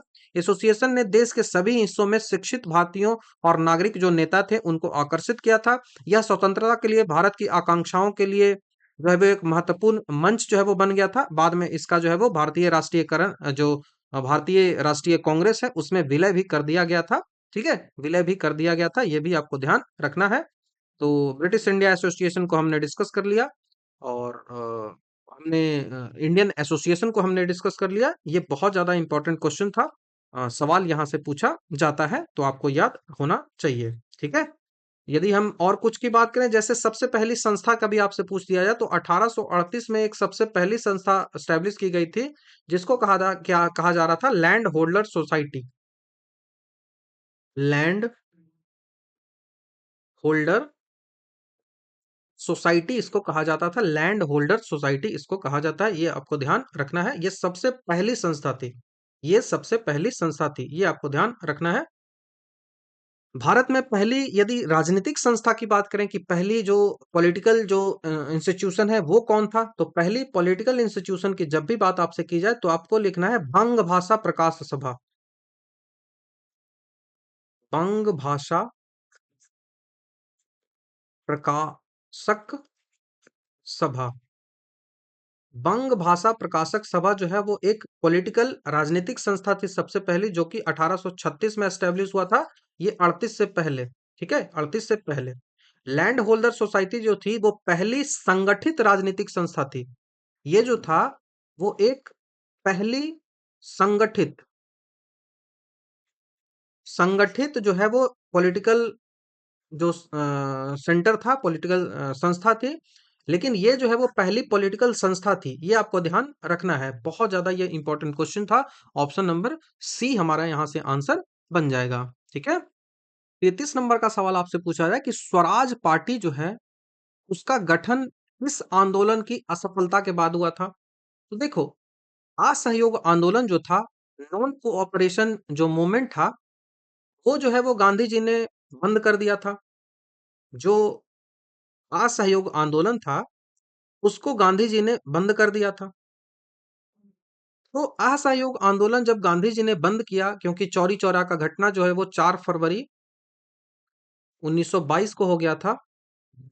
ठीक है, 4 फरवरी 1922 को चौरी चौरा कांड हो गया था। असहयोग जो खिलाफत आंदोलन के कुछ जो कार्यकर्ता थे, उन्होंने जो संस्था होते जो पुलिस स्टेशन था अ, गोरखपुर का, उसका चौरा चौरी एक जगह था, वहां पे इन्होंने जो है वो 22 पुलिसकर्मी था, उनकी जो है वो जला दिया था आग में। पूरे थाना को ही जला दिया था। तो इसको लेकर इन्होंने गांधी जी ने आंदोलन को स्थगित कर दिया था, अचानक से ही स्थगित कर दिया। अब जब आंदोलन स्थगित हो गया, नॉन कोऑपरेटिव मोशन जो है वो नॉन कोऑपरेटिव असहयोग आंदोलन जो है वो स्थगित हो गया, तो वैसे में सारे जो नेता थे, वो बहुत ज्यादा निराश थे। अब इस निराशा में, चाहे वो नरम दल के हों, चाहे वो गरम दल के हों, हर व्यक्ति में निराशा थी। अब उस निराशा को पाटना तो पड़ेगा ना, उस निराशा को खत्म तो करना पड़ेगा ना, उसके लिए कोई ना कोई तो प्लेटफॉर्म चाहिए इन लोगों के लिए। तो इन लोगों के लिए एक प्लेटफॉर्म के रूप में, इस निराशा को खत्म करने के लिए, जो युवा हैं उनको एक प्लेटफॉर्म के लिए सी आर दास और मोतीलाल नेहरू जो था, उन्होंने स्वराज पार्टी को एस्टैब्लिश किया था। तो C R Das and Motilal Nehru जो था, उन्होंने इसको एस्टैब्लिश किया था। तो जो सी आर दास हैं, वो इसके अध्यक्ष थे। ये भी सवाल जो है वो पूछा जाता है। और जो मोतीलाल नेहरू थे, वो इसके सचिव थे। वो इसके सचिव थे। इसको एस्टैब्लिश जो स्वराज पार्टी को किया गया था, वो किया गया था 1923 में। 1923 में ये जो स्वराज पार्टी है, वो एस्टेब्लिश किया गया था और इसने जो है वो चुनाव में पार्टिसिपेट भी किया था। आगे आने वाला जो 1919 का जो अधिनियम था, उससे आने वाला जो चुनाव था, उसमें इन्होंने पार्टिसिपेट भी किया था। स्वराज पार्टी के जो नेता होते थे, जैसे कांग्रेस जब डिवाइड हो रहा था ना इस समय, तो दो चीजों में डिवाइड हो गया था। एक जो परिवर्तन चाहते थे और एक व्यक्ति जो परिवर्तन नहीं चाह रहा है। दो पार्टों में लोग जो है वो डिवाइड हो रहे थे। पहला जो पार्टी था वो परिवर्तनवादी कहलाता था, जिसको हम कहते हैं प्रो चेंजेस। मतलब उसको चेंज चाहिए, परिवर्तनवादी वो है, वो पार्टिसिपेट करना चाहता है चुनाव में। दूसरा जो पार्टी था वो था कि परिवर्तन नहीं चाहता है, नो चेंजेस, हमें चुनाव में पार्टिसिपेट जो है वो नहीं करना है, तो इसको बोलते थे परिवर्तनवादी, अपरिवर्तनवादी। तो ये जो परिवर्तनवादी लोग थे, वो जो है वो स्वराज पार्टी वाले थे। स्वराज पार्टी वाले जितने भी लोग थे वो चाहते थे कि चेंजेस होना चाहिए, हमें चुनाव में पार्टिसिपेट करना चाहिए और भारत का जो मुद्दा है, जो ब्रिटिशों के सामने हमें लीगली रूप से रखना चाहिए, ये इसमें शामिल थे। लेकिन परिवर्तन जो नहीं चाहते थे, उसमें सबसे ज्यादा अगर कोई इंपॉर्टेंट नाम है जो आपको याद रखना है, तो वो वल्लभ भाई पटेल था। वल्लभ भाई पटेल, सी राजागोपालाचारी, ये सब जो है वो इस परिवर्तन के खिलाफ थे। तो सी राजागोपालाचारी, वल्लभ भाई पटेल, ये सब इसके जो है वो अगेंस्ट में थे। ये सब जो है वो चेंजेस नहीं चाहते थे। तो ये आपको ध्यान रखना है। देखो, ये जो आपको शब्द दिख रहा है ना, ये वल्लभ भाई पटेल है, लेकिन चेंजेस को सपोर्ट कौन कर रहा था ना, तो विट्ठल विट्ठल भाई पटेल जो है वो इस चेंजेस को सपोर्ट कर रहे थे, ये भी आपको ध्यान रखना है। तो परिवर्तनवादी में अगर कौन कौन से मैं बोलूं, तो सबसे पहले तो आप इन दोनों को रख ही लो। सी आर दास हो गया, मोतीलाल नेहरू, इन्होंने तो एस्टेब्लिश ही किया है। उसके बाद आप अजमल खान को रखो,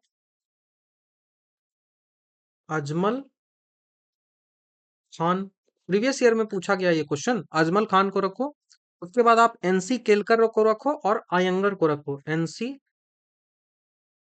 केलकर एंड आयंगर।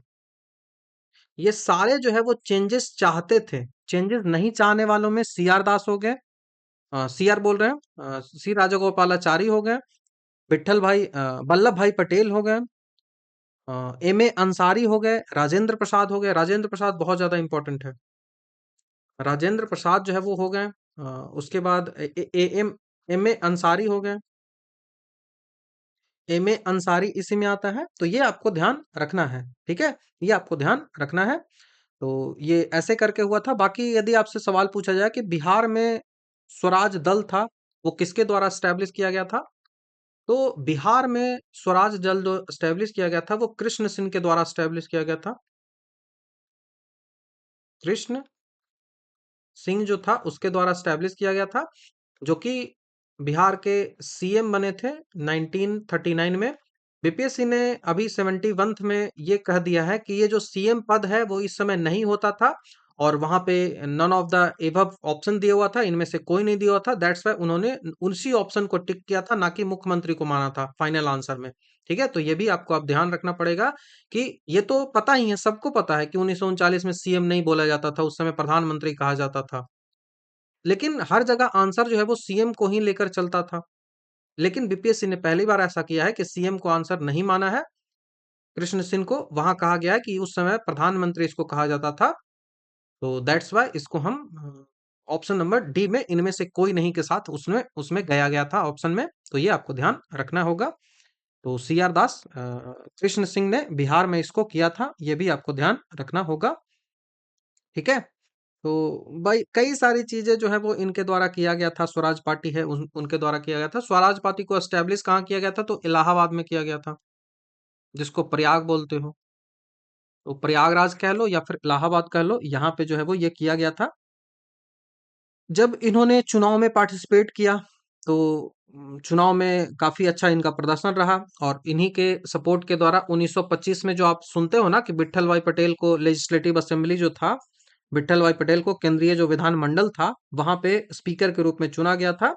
ये 1925 में इसी जो है वो चुनाव के बाद हुआ था।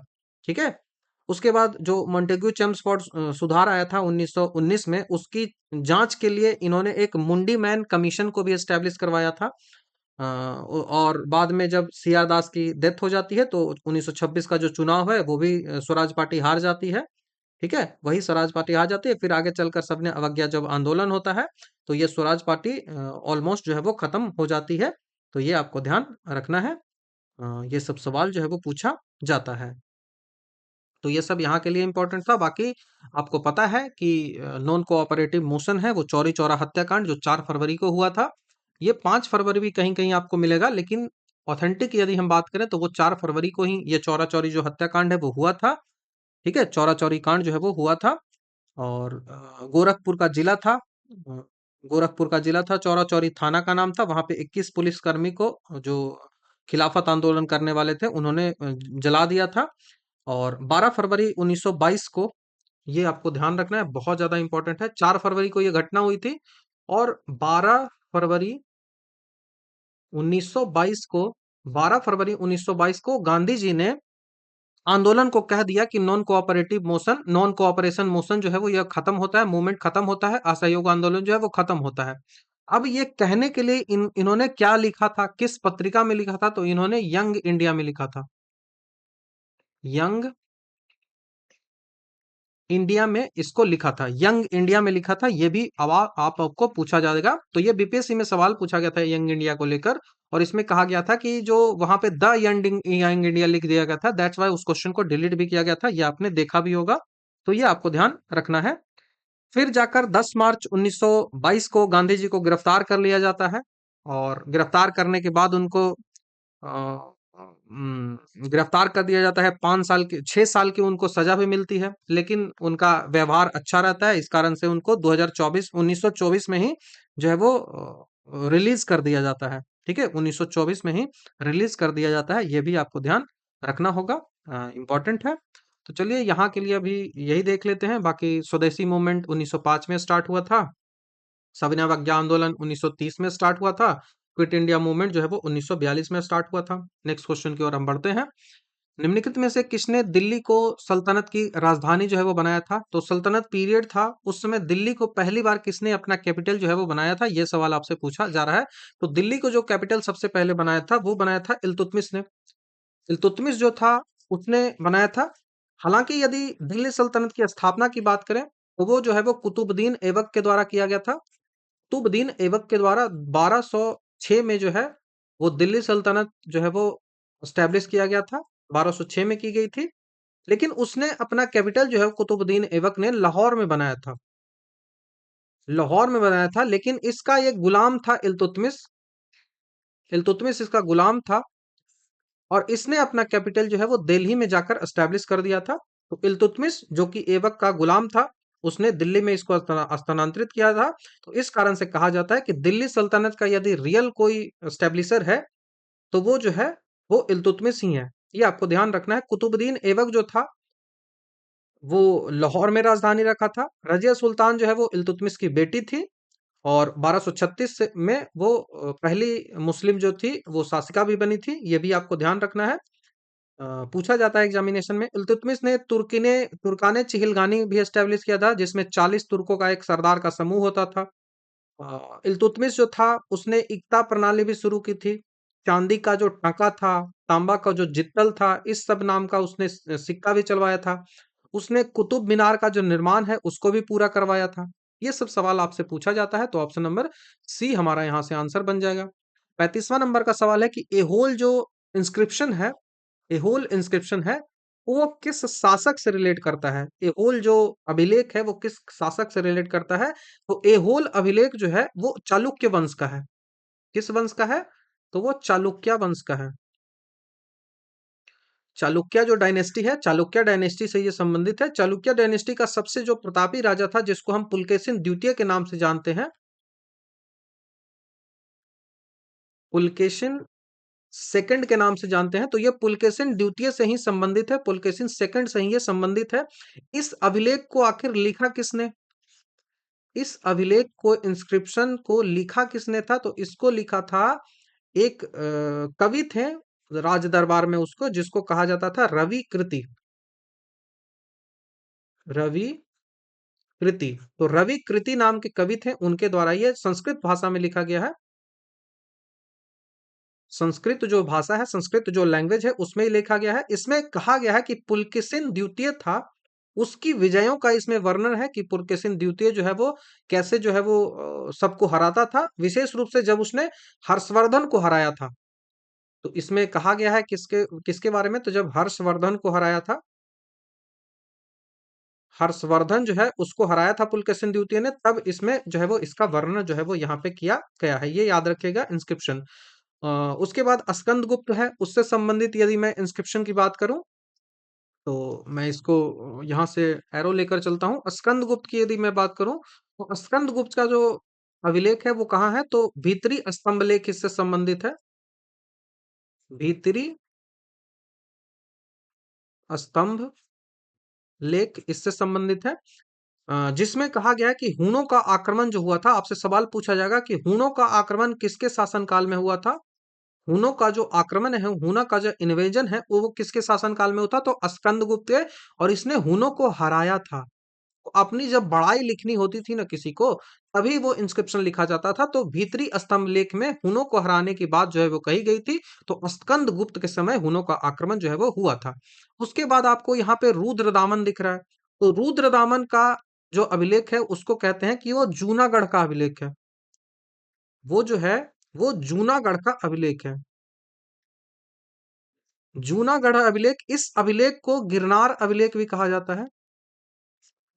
गिरनार अभिलेख भी इसको कहा जाता है। ये जो है ये संस्कृत भाषा में लिखी गई है, ये भी आपको ध्यान रखना है। संस्कृत जो लैंग्वेज है उस लैंग्वेज में लिखा गया है, और जो है वो पहला बहुत लंबा यदि हम अभिलेख की बात करें तो वो रुद्रदामन का जूनागढ़ अभिलेख, गिरनार अभिलेख ही था। एहोल जो है वो भारतीय मंदिर वास्तुकला का पालन कहा जाता है। यह जो है वो कर्नाटक में एहोल स्थित है। और पालना, तो आपको याद रखना है यदि आपसे पूछा जाए कि भारतीय मंदिर वास्तुकला का पालना, पालना मतलब जिसमें बच्चे को ऐसे ऐसे डुलाया जाता था ना, तो वैसे ही मतलब मंदिरों को इसने जो है वो नरिश किया है। ठीक है, ये आपको ध्यान रखना है। पल्लव वंश का शासक जो नरसिंह वर्मन प्रथम था, उसने पुलकेशिन द्वितीय को हराया था और वातापी कोंडा की उपाधि भी ली थी। तो ये नोट करके आपको एकदम लिखना है, सवाल पूछा जाता है कि नरसिंह वर्मन प्रथम था, नरसिंह वर्मन जो फर्स्ट था वो किस वंश का था, तो वो पल्लव का था। पल्लव जो वंश है उसका था। इसने पुलकेशिन द्वितीय, पुलकेशिन द्वितीय जो था उसको हराया। पुलकेशिन सेकंड जो है वो नरसिंह वर्मन ने किसको हराया, पुलकेशिन द्वितीय को हराया, और उसके बाद नरसिंह वर्मन ने वातापी कोंडा की उपाधि ली थी। वातापी कोंडा की जो उपाधि है, टाइटल है, उसने खुद को दिया था। तो ऑप्शन नंबर सी हमारा यहाँ से आंसर बनेगा। नेक्स्ट क्वेश्चन की ओर बढ़ते हैं। नेक्स्ट क्वेश्चन है कि what is correct about the line of the latitude. जो देशांतर रेखाएं हैं उनके बारे में कौन सा सही है, तो देखो मैं सबसे पहले बता देता हूँ, ये जो रेखाएं हैं, लेटी लेटी जो रेखाएं होती है उसको लैटिट्यूड कहते हैं, लैटिट्यूड कहते हैं। और जो लंबी लंबी रेखाएं होती हैं, कि जो ऐसे ऐसे जो रेखाएं होती है उनको लॉन्गिट्यूड कहा जाता है, उनको लॉन्गिट्यूड कहा जाता है, क्योंकि ये लंबी लंबी रेखाएं हैं। तो इनके बारे में आपसे सवाल जो है वो पूछा गया है कि कौन सा सही है। ठीक है, तो पहला आपसे पूछा जाए कि they are parallel to the line of latitude. जो लैटिट्यूड की लाइन है उसके ये पैरेलल होती है। तो लैटिट्यूड ऐसे ऐसे है और लॉन्गिट्यूड जो है वो ऐसे ऐसे है, तो पैरेलल तो होगा नहीं कभी। इनकी संख्या जो है वो 180 होती है। इनकी जो संख्या है वो 180 होती है, ये गलत है। ये गलत है, क्योंकि 180 नहीं होती है, वो 360 होता है। ठीक है, वो 360 होता है। देशांतर रेखाओं की संख्या जो है वो 360 होता है। तो ये भी गलत हो जाएगा। तीसरा क्या है कि line of longitude represents distance. देशांतर की जो रेखाएं होती हैं वो दूरी को प्रदर्शित करती है, ये भी गलत है। देशांतर की जो रेखाएं होती है वो किसको दिखाता है, तो वो टाइम को दिखाता है, वो टाइम को दिखाता है। ये टाइम का जो निर्धारण है उसके लिए किया जाता है, उसके लिए ये किया जाता है। तो ये गलत है। उसके बाद ऑप्शन नंबर डी हमारा खुद ब खुद आंसर हो जाएगा, लेकिन क्यों हो रहा है ये हमको डिस्कस करना है।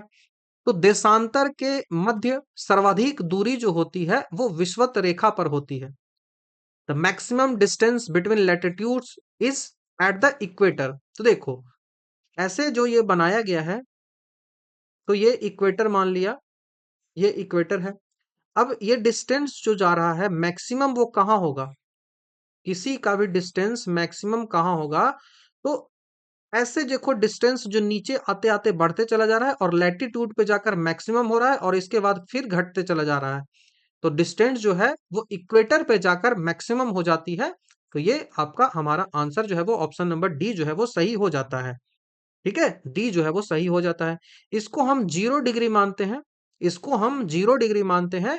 और ये जो 0 डिग्री जो आती है, जिसको मानक समय रेखा हम बोलते हैं, जीएमटी जो बोलते हैं, ग्रीनविच मीन टाइम कहा जाता है।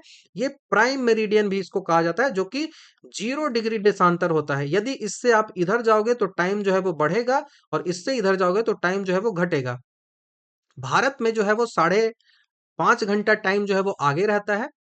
क्यों रहता है? क्योंकि भारत इस साइड यहाँ पे अवस्थित है, यहाँ पे अवस्थित है। तो दैट्स व्हाई भारत का आगे रहता है। ठीक है। इंटरनेशनल डेट लाइन किसको कहते हैं? तो 180 डिग्री जो देशांतर रेखा है उसको इंटरनेशनल डेट लाइन कहा जाता है। और एक जो देशांतर रेखा यदि आप जाते हो तो एक देशांतर रेखा जाने के बाद आपको 4 मिनट इंक्रीज देखने को मिलेगा। ठीक है, 4 मिनट इंक्रीज देखने को मिलेगा। और वैसे ही भारत तक यदि हम देशांतर रेखाओं को कैलकुलेट करेंगे तब हमारा 5 साढ़े 5 घंटा जो है वो जीएमटी से आगे होता है। उसी तरह से यदि हम भारत के गुजरात और अरुणाचल प्रदेश के टाइम की बात करें तो दोनों के बीच लगभग 30 देशांतर का फर्क होता है। तो इस कारण से 120 मिनट का फर्क होता है, मतलब 2 आवर का टाइम का डिफरेंस होगा।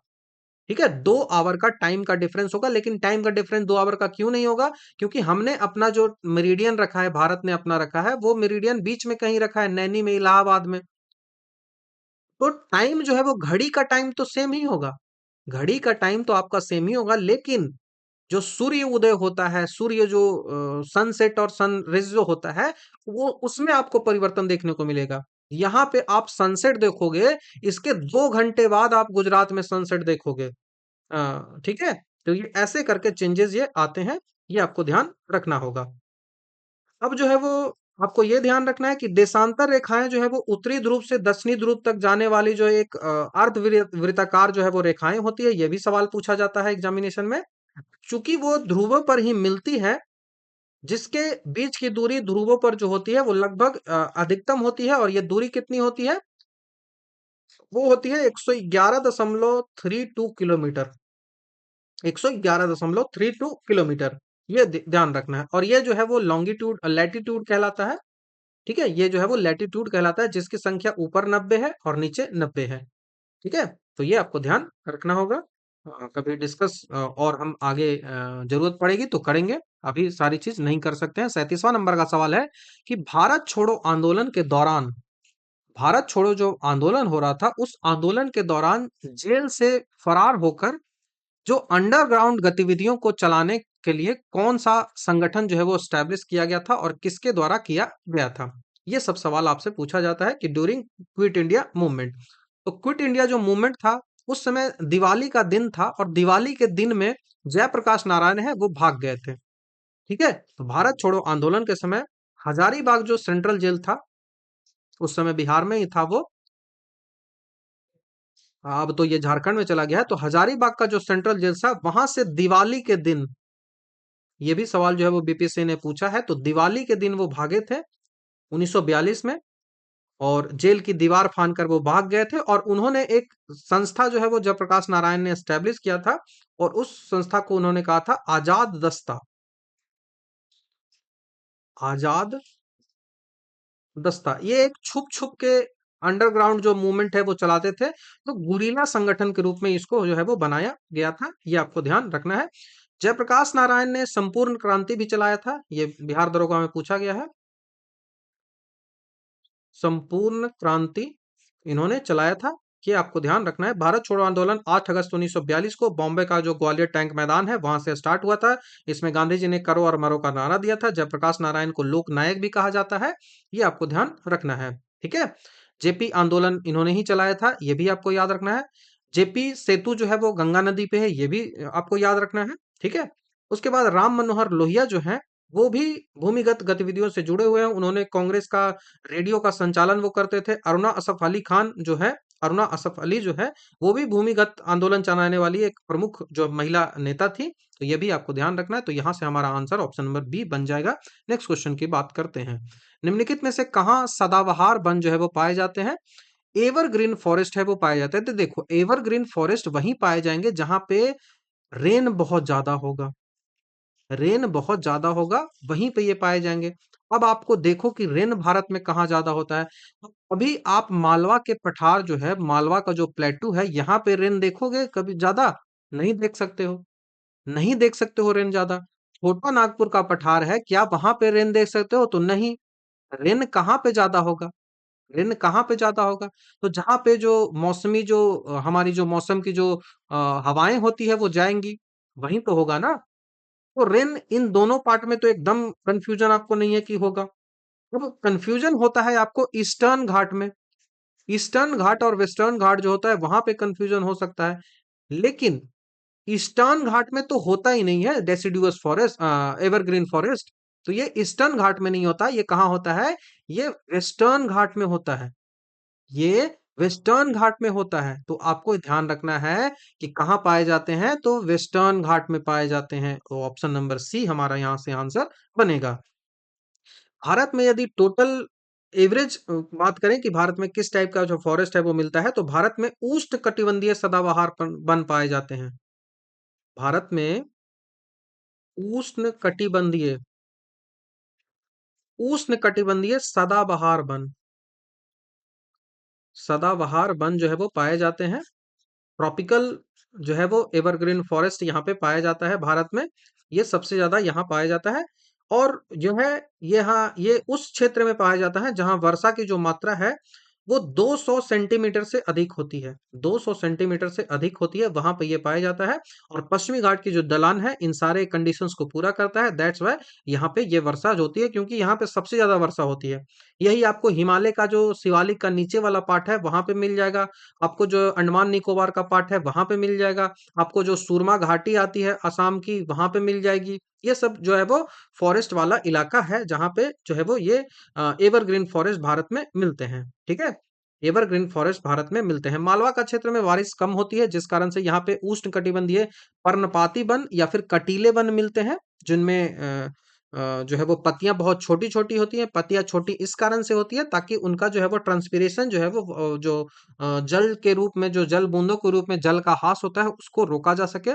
पूर्वी घाट जो होता है वो वहां पे पर्णपाती वन पाए जाते हैं। और छोटा नागपुर का जो पठार है वहां पे भी पर्णपाती वन ही पाए जाते हैं। भारत में सदाबहार वन के जो क्षेत्र मैंने बताए, अंडमान निकोबार द्वीप समूह हो गया, उत्तर पूर्वी जो राज्य है वहां पे ये सब पाए जाते हैं।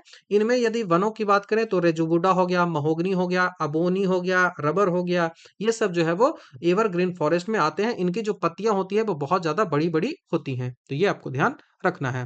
नेक्स्ट क्वेश्चन की बात करें कि which of the following process take place in biogas plant. Biogas जो संयंत्र होता है वहां पे कौन सी प्रक्रिया जो है वो की जाती है? तो बायोगैस जो संयंत्र होता है वहां पे जो जैविक कचरा होता है, बायो बायो वेस्ट जो होता है, जैविक कचरा जो होता है, बायो वेस्ट जो होता है उसको क्या करवाया जाता है? तो उसको यहाँ पे फर्मेंटेशन करवाया जाता है। उसको यहाँ पे फर्मेंटेशन करवाया जाता है, उसका किण्वन करवाया जाता है। और उस किण्वन जो में कौन सा हेल्प करता है? तो उस किण्वन में जो हेल्प करता है वो एरोबिक बैक्टीरियाज करते हैं। एन एरोबिक, एरोबिक बोल रहा हूँ, एन एरोबिक बैक्टीरियाज जो है वो करते हैं। एन एरोबिक जो बैक्टीरियाज हैं, अवायवीय जो जीवाणु हैं, उनके द्वारा ये किण्वन जो है वो किया जाता है। जैसे कि गोबर ही ले लो, गोबर से किण्वन करवाया जा रहा है। तो बायोगैस, बायो कचरा कौन है? गोबर है। अब इस गोबर का फर्मेंटेशन करवाया जा रहा है किससे? तो एनएरोबिक जो बैक्टीरिया है उससे। यह प्रोसेस जो होता है, इस प्रोसेस में ऑक्सीजन जो है वो एब्सेंट होता है क्योंकि एनएरोबिक है। अब इस एब्सेंट होता है ऑक्सीजन, दैट्स वाई इसको एनएरोबिक फर्मेंटेशन भी कहा जाता है। इस प्रोसेस में बायोगैस का फॉर्मेशन होता है। और मुख्य रूप से कौन सा बायोगैस का फॉर्मेशन होता है? तो CH4, जिसको मीथेन आप बोलते हो। और उसके साथ ही साथ कार्बन डाइऑक्साइड जो है वो, इन दोनों का मिश्रण ये होता है। ठीक है, ये आपको ध्यान रखना है। बायोगैस जो है वो लगभग, बायोगैस में 75 से 75 बोल रहा हूँ, 50 से 75% जो है वो मीथेन मिलता है।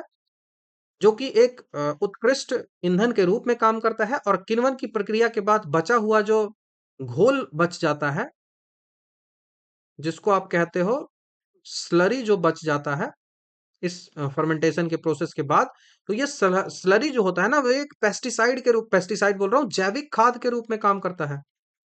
बायो जो खाद होता है, बायो फर्टिलाइजर होता है, उसके रूप में ये काम करता है।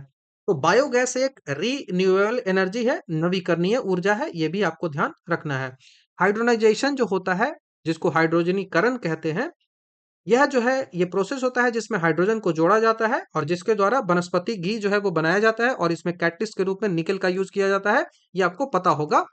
उसके बाद जो मल्टीप्लेक्सिंग जो यूज किया जाता है, ये विषाणु अपना प्रोसेस बढ़ाने के लिए यूज किया जाता है। रिडक्शन की यदि हम बात करें, अपचयन की बात करें, तो ये एक रासायनिक प्रोसेस होता है, ठीक है, जो किण्वन का एक हिस्सा होता है, लेकिन पूरी तरह से ये प्रक्रिया जो है वो वहां पे पूरी नहीं होती है, तो ये आपको ध्यान रखना है। नेक्स्ट क्वेश्चन की ओर बढ़ते हैं।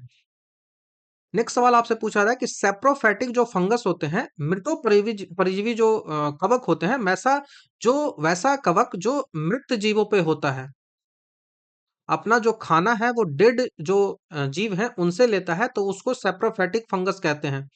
तो सेप्रोफैटिक फंगस कौन है, यही आपसे सवाल पूछा जा है। तो सेप्रोफैटिक फंगस यहाँ पे पेनिसिलियम है। ऑप्शन नंबर सी यहाँ पे हमारा आंसर होगा, पेनिसिलियम। तो सेप्रोफैटिक जो है वो अपना पोषण सड़े गले जो मृत कार्बनिक जो पदार्थ होते हैं, ऑर्गेनिक जो मैटर्स होते हैं, सब्सटेंस होते हैं, उनसे लेते हैं। और पेनिसिलियम जो है वो एक प्रकार का फंगस है, जो आमतौर पर सड़ी हुई रोटी जो होती है, फल जो होते हैं, इन सब में आपको देखने को मिलते हैं। कवक का जो अध्ययन होता है, कवक का जो स्टडी आप करते हो, उसको आप बोलते हो कि हम माइकोलॉजी कर रहे हैं। हम माइकोलॉजी कर रहे हैं, बहुत ज्यादा इंपॉर्टेंट क्वेश्चन है, माइकोलॉजी कर रहे हैं। पेनिसिलियम नोटेटम नाम का जो कवक होता है, वो पहली एंटीबायोटिक जो पेनिसिलिन बनाई गई थी उसमें यूज किया गया था। तो एंटीबायोटिक जो पहली बार बनाई गई थी वो कौन बनाई गई थी, तो वो पेनिसिलिन बनाई गई थी। पेनिसिलिन है वो बनाई गई थी, कब बनाई गई थी, तो 1928 में बनाई गई थी। किसके द्वारा बनाई गई थी, तो अलेक्जेंडर फ्लेमिंग के द्वारा बनाई गई थी। इस पेनिसिलिन में यूज क्या किया गया था, तो इस पेनिसिलिन में जो यूज किया गया था वो पेनिसिलियम नोटेटम किया गया था। Penicillium notatum. तो पेनिसिलियम नोटेटम इसमें यूज किया गया था, ये आपको ध्यान रखना है। और यदि हम सेप्रोफैटिक फंगस की बात करें तो ईस्ट आता है। ईस्ट जो है वो सेप्रोफैटिक फंगस है। उसके बाद आप जो मशरूम देखते हो, मशरूम है, ये भी मशरूम भी काम आता है इसी में। उसके बाद जो है वो राइजोपस है, वो भी काम आता है। राइजोपस जो है वो इसी में आता है। तो ये सब जो है वो सेप्रोफैटिक फंगस होते हैं। शैवाल की बात करें तो वो ऑटोट्रॉपिक होता है, खुद ही खाना बना लेता है, ठीक है। तो वो प्रकाश संश्लेषण से अपना भोजन जो है वो बना देता है। टेप बम जो आपको यहाँ पे दिख रहा है, जिसको फित्ता कृमि कहा जाता है, ये एक पैरासाइट है, मतलब दूसरे को नुकसान पहुंचाएगा खुद के खाना लेने के लिए। खुद का खाना लेना है जिसके लिए वो दूसरे को नुकसान पहुंचाएगा, तो पैरासिटिक होता है, ठीक है। उसके बाद जो अमरबेल है, जो कस्कुटा कहते हैं, ये भी एक पैरासिटिक ही है, जो कि दूसरे को नुकसान पहुंचाएगा। तो ये आपको यहां से याद रखना है। 41वां नंबर के सवाल की हम बात करें कि in which of the following plants are nodules found in the root. किसके जो नोड्यूल्स होते हैं, जड़ों में गांठें होती हैं। तो लेग्यूम्स जो प्लांट्स होते हैं, लेग्यूम्स जो प्लांट्स होते हैं, जैसे दालें जो होती हैं, वो उनके गांठों मिलती है। अब इसी कारण से ये नाइट्रोजन फिक्सेशन करते हैं, नाइट्रोजन फिक्सेशन करते हैं। तो ये आपको ध्यान रखना है। लेग्यूम्स जो होती हैं, उनमें जैसे दाल हो गया, मटर हो गया, बीन्स हो गया, इनमें छोटे छोटे गांठें होती हैं, जिनको हम निड्यूल्स कहते हैं। और इन गांठों में एक जो है वो जीव रहता है, और उस जीव को हम कहते हैं कि वो राइजोबियम है। राइजोबियम है। और यह जो राइजोबियम होता है, ये राइजोबियम जो होता है वो एक सहजीवी संबंध बनाता है, सिम्बायोटिक रिलेशनशिप बनाता है। मतलब जो हमको चाहिए वो आप हमको दे दो, और जो हम आपको चाहिए वो मैं आपको दे दूंगा। तो ये राइजोबियम जो है वो सहजीवी संबंध जो है वो बनाता है। ये क्या करता है कि ये नाइट्रोजन फिक्सेशन में हेल्प करता है। नाइट्रोजन फिक्सेशन में हेल्प करता है। नाइट्रोजन पौधे के लिए जरूरी होता है, लेकिन 78% नाइट्रोजन होने के कारण भी पौधे नाइट्रोजन को नहीं ले सकते, क्योंकि वो डायरेक्ट नाइट्रोजन को ले ही नहीं सकते।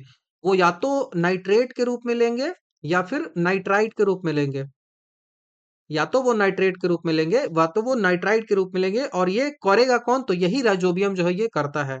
ये आपको ध्यान रखना है। तो ये जो नाइट्रोजन फिक्सेशन है वो उर्वरता को भी बढ़ा देता है जमीन की। इस कारण से फसल जो है वो होता है ना कि फसल चक्र जो है वो यूज करना चाहिए, कि अभी जो है वो धान लगा दिया, फिर जो है वो लिग्यूम लगा दिया, और फिर जो है वो गेहूं लगा दिया। तो ये ऐसे में फसल चक्रण जब यूज करते हैं, दालें जब लगाते हैं, तो लिग्यूम्स होने के कारण वहां पे जो फर्टिलिटी है उसकी, सॉइल की, वो बढ़ जाती है। पैरासिटिक प्लांट की यदि हम बात करें, तो पैरासिटिक प्लांट जो है वो हमेशा दूसरे को नुकसान पहुंचाएंगे, जैसे अमरबेल हो गया, कैस्कुटा जिसको मैंने बताया। एपीफाइटिक पौधे जो होते हैं, एपीफाइटिक जो पौधे होते हैं, वो पौधे जो होते हैं दूसरे पौधे पर केवल और केवल सहायता के लिए रहते हैं। एपीफाइटिक केवल और केवल सहारे के लिए रहते हैं, और उसका कोई काम नहीं है, बस वो एक सहारा आपसे बस लेता है। और इसमें सबसे ज्यादा इंपॉर्टेंट जो एग्जाम्पल है, वो एग्जाम्पल आपको ऑर्किड याद रखना है। ऑर्किड आपको याद रखना है, जिसको ऑर्चिड इंग्लिश में पढ़ते हैं। ठीक है। उसके बाद एक्वेटिक प्लांट्स होते हैं, वो जलीय पौधे जो होते हैं, वो नाइट्रोजन स्थिरीकरण वाली जो गांठें होती है वो जलीय पौधे में नहीं होती है, वो केवल और केवल जल में ही रहकर अपना जो है वो सारा प्रोसेस कर लेते हैं। ठीक है। तो ये आपको यहां से याद रखना है। 42वां नंबर क्वेश्चन की हम बात करते हैं। पूछा जा रहा है हमसे सवाल कि the work done by friction is not lost but it gets converted into which of the following energy. आपको पता है कि एनर्जी को ना तो खत्म किया जा सकता है और ना ही क्रिएट किया जा सकता है, वो बस एक फॉर्म से दूसरे फॉर्म में जो है वो चेंजेस आता है। तो फ्रिक्शन जो होता है, जिसको घर्षण आप करते हो, तो घर्षण का द्वारा किया गया कोई जो है वो कार्य जो है वो क्षय नहीं होता, खत्म नहीं होता इसमें एनर्जी। तो वो आखिर वो एनर्जी कहाँ जाता है? तो आप देखो, अपना हाथ लो और उन दोनों हाथों को आप रगड़ो। तो आप रगड़ोगे तो क्या आपको दिखेगा? वो आपको दिखेगा कि आप एक्सो हीट जो है वो आपसे निकल रही है। हीट जो है वो वहां पे गर्म हो जाएगी रगड़ने से। तो जब गर्म हो जाएगी, इसका सीधा सा मतलब है कि वो कहाँ चेंज हो रहा है? हीट वाली एनर्जी। हीट वाली एनर्जी जो हो रहा है वो थर्मल में चेंज हो रहा है, वो तापीय एनर्जी में चेंज हो रहा है। तो जब भी दो सतहों को रगड़ते हैं तो वो फ्रिक्शन फोर्स कहलाता है, और इस फ्रिक्शन फोर्स के कारण जो है वो घर्षण पैदा होता है, और इस घर्षण के कारण जो है वो उस एनर्जी को है जो है वो चेंज किया जाता है। ठीक है। तो वो एनर्जी जो है वो इसमें चेंज होता है। तो ये आपको ध्यान रखना होगा। घर्षण एक जो है वो जरूरी भी है और नहीं भी जरूरी है। घर्षण यदि नहीं होता तो हम चल नहीं पाते। घर्षण जो है वो सामानों को हमेशा नुकसान पहुंचाता है, जिस कारण से वहां पे लुब्रिकेंट्स जो है वो लगाए जाते हैं, जिस कारण से उनको नुकसान ना पहुंचे। उसके बाद जो है वो रासायनिक अभिक्रिया होती है। रासायनिक ऊर्जा अणुओं के बंधन में संग्रहित जो होता है उसको केमिकल एनर्जी कहा जाता है। और न्यूक्लियर एनर्जी जो होता है वो किसी एटम के अंदर जो होता है वो नाभिकीय ऊर्जा के रूप में सम्मिलित होता है, उसको न्यूक्लियर एनर्जी कहा जाता है। तो अभी के लिए इतना याद रखो, बाकी हम आगे डिस्कस करेंगे। 43वां नंबर का सवाल है कि विश्व का प्रथम लिंग साहित्य महोत्सव का आयोजन कहाँ किया गया था? पहला जो है वो फर्स्ट जेंडर लिटरेचर फेस्टिवल जो है वो कहाँ एस्टेब्लिश किया गया था? तो विश्व का पहला जो जेंडर लिटरेचर फेस्टिवल है वो 2017 में एस्टेब्लिश किया गया था। जेंडर लिटरेचर जो फेस्टिवल है वो 2017 में एस्टेब्लिश किया गया था, और कहाँ किया गया था? तो वो पटना में किया गया था, बिहार में किया गया था। तो यह जो आंदोलन था, आयोजन था, जेंडर रिसोर्स सेंटर, महिला विकास निगम और बिहार द्वारा मिलकर ये जो है वो किया गया था। तो ये आपको ध्यान रखना होगा। पटना। ठीक है। बिहार अपनी जो है वो समृद्ध साहित्य और सांस्कृतिक विरासत के लिए जाना जाता है। यह आयोजन अपनी तरह का एक अनूठा आयोजन था, जिसका उद्देश्य जो है वो साहित्य को लिंग समानता के लिए उपयोग करना है। ठीक है। तो अभी यदि वैश्विक लिंग अनुपात की हम बात करें तो वो लगभग 64% के आसपास पहुंच चुकी है। मतलब लिंग समानता जो है वो पूरी दुनिया में 64% के आसपास हो चुकी है। ठीक है।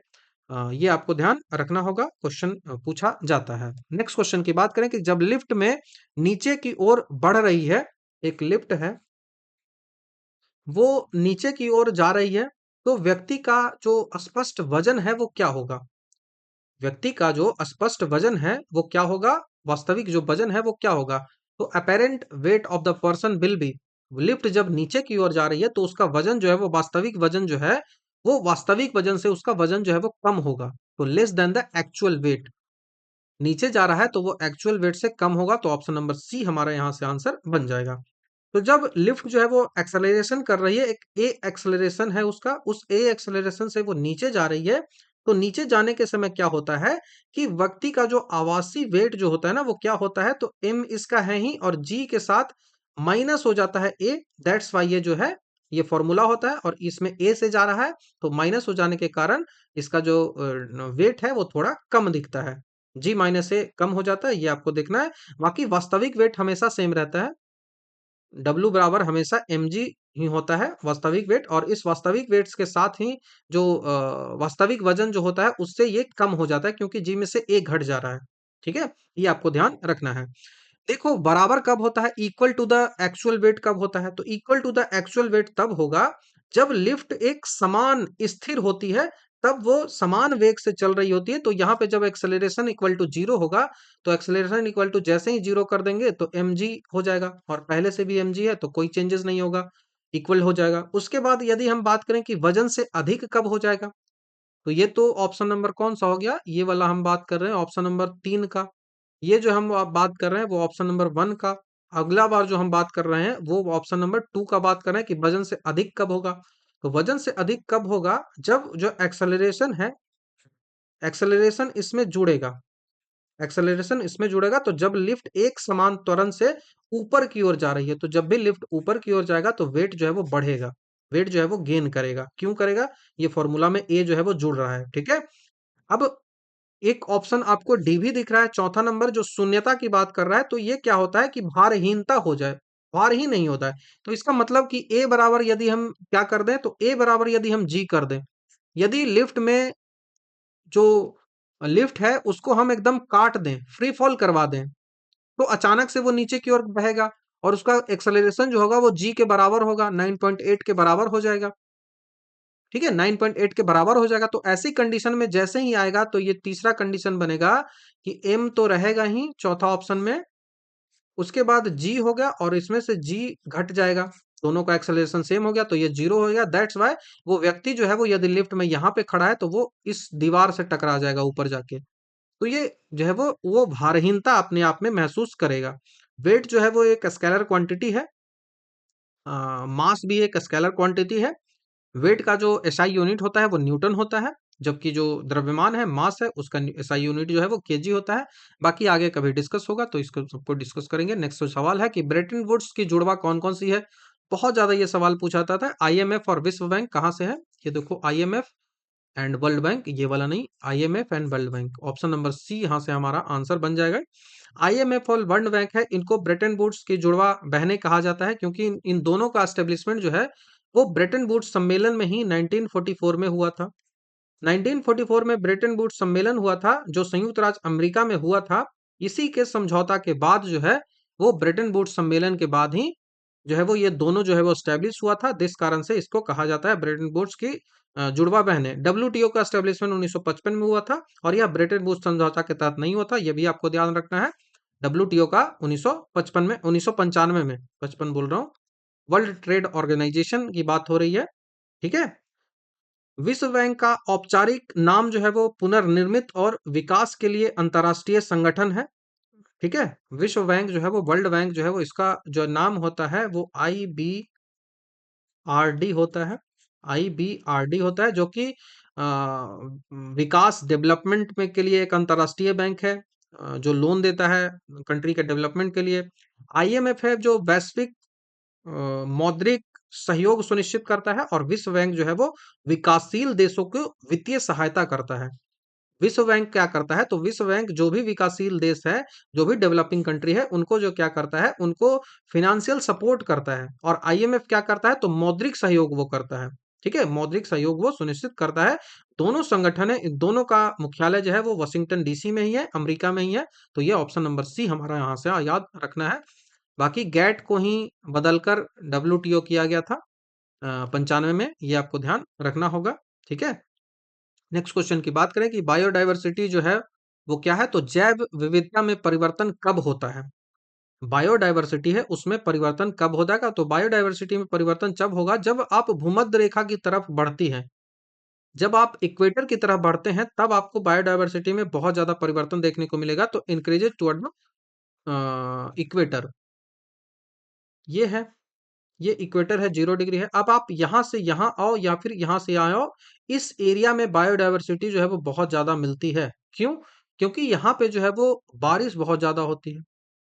बारिश क्यों होती है? क्योंकि सनलाइट यहाँ पे हमेशा जो है वो परपेंडिकुलर पड़ती है, जिस कारण से हवाएं जो है वो यहाँ का वाटर जो है वो बाष्पित होता है और पानी हमेशा पड़ते रहता है यहाँ पे। अब इस रेन बहुत ज्यादा होता है जिस कारण से यहाँ पे फॉरेस्ट बहुत ज्यादा होता है।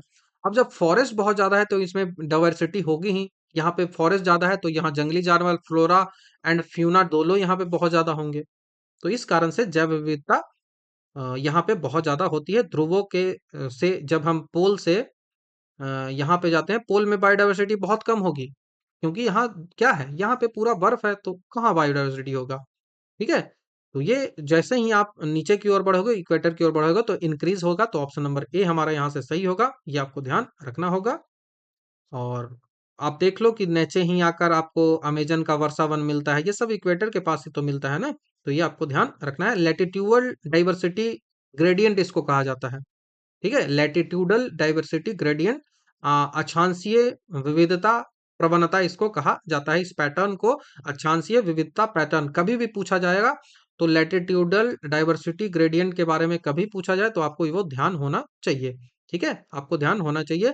जैव विविधता हॉट हॉट स्पॉट का मतलब है कि जहां पे जैव विविधता बहुत ज्यादा है, लेकिन वो जैव विविधता अब खतरे में है। अब वो जैव विविधता है, वो खतरे में है, तब वो कहलाता है हॉटस्पॉट। और यह हॉटस्पॉट भारत में 4 है। पहला जो है वो हिमालयन का पार्ट हो गया, दूसरा जो है वो पार्ट जो है वो वेस्टर्न घाट हो गया, तीसरा जो पार्ट है वो इंडो बर्मा जो क्षेत्र है वो हो गया, और चौथा जो पार्ट है वो सुंडा लैंड हो गया, सुंडा लैंड हो गया। तो 4 जैव विविधता स्पोर्ट जो है वो यहाँ पे है। उसके बाद यदि हम बात करें कि अंतर्राष्ट्रीय जैव विविधता दिवस कब मनाया जाता है, तो वो अंतर्राष्ट्रीय जैव विविधता दिवस 22 मई को मनाया जाता है। और सवाल जो है वो बार बार पूछा जाता है। भूमध्य रेखा की तरफ जो है वो ये बढ़ती है, ये आपको ध्यान रखना है, ये आपको ध्यान रखना है। ठीक है, और ध्रुवों की ओर यदि जाओगे तो वो घटेगी। ठीक है, नेक्स्ट क्वेश्चन की बात करें कि चुनाव प्रक्रिया में शामिल होने के लिए कोई व्यक्ति धर्म, नस्ल, जाति और लिंग के आधार पर, कोई भी व्यक्ति यदि आपको चुनाव लड़ना है तो उसके लिए रिलीजन, रेस, कास्ट और सेक्स के आधार पर जो है वो आपको इलेक्टोरल रोल जो होता है ना, चुनाव जो होता है उसके लिए आपको अयोग्य घोषित नहीं किया जा सकता है। तो ये प्रावधान आपसे पूछा जा रहा है कि ये प्रावधान भारतीय संविधान के किस आर्टिकल में किया गया है। तो आपको पता है कि आर्टिकल 324 से लेकर आर्टिकल 329 तक जो है वो चुनाव आयोग की चर्चा की गई है। और इसी चुनाव आयोग में आर्टिकल 325 जो है, आर्टिकल 325 जो है वो इसकी बात करता है कि आपको रिलीजन, रेस, कास्ट, सेक्स इन सब के आधार पर विभेद नहीं किया जाएगा। तो ये आपको ध्यान रखना है।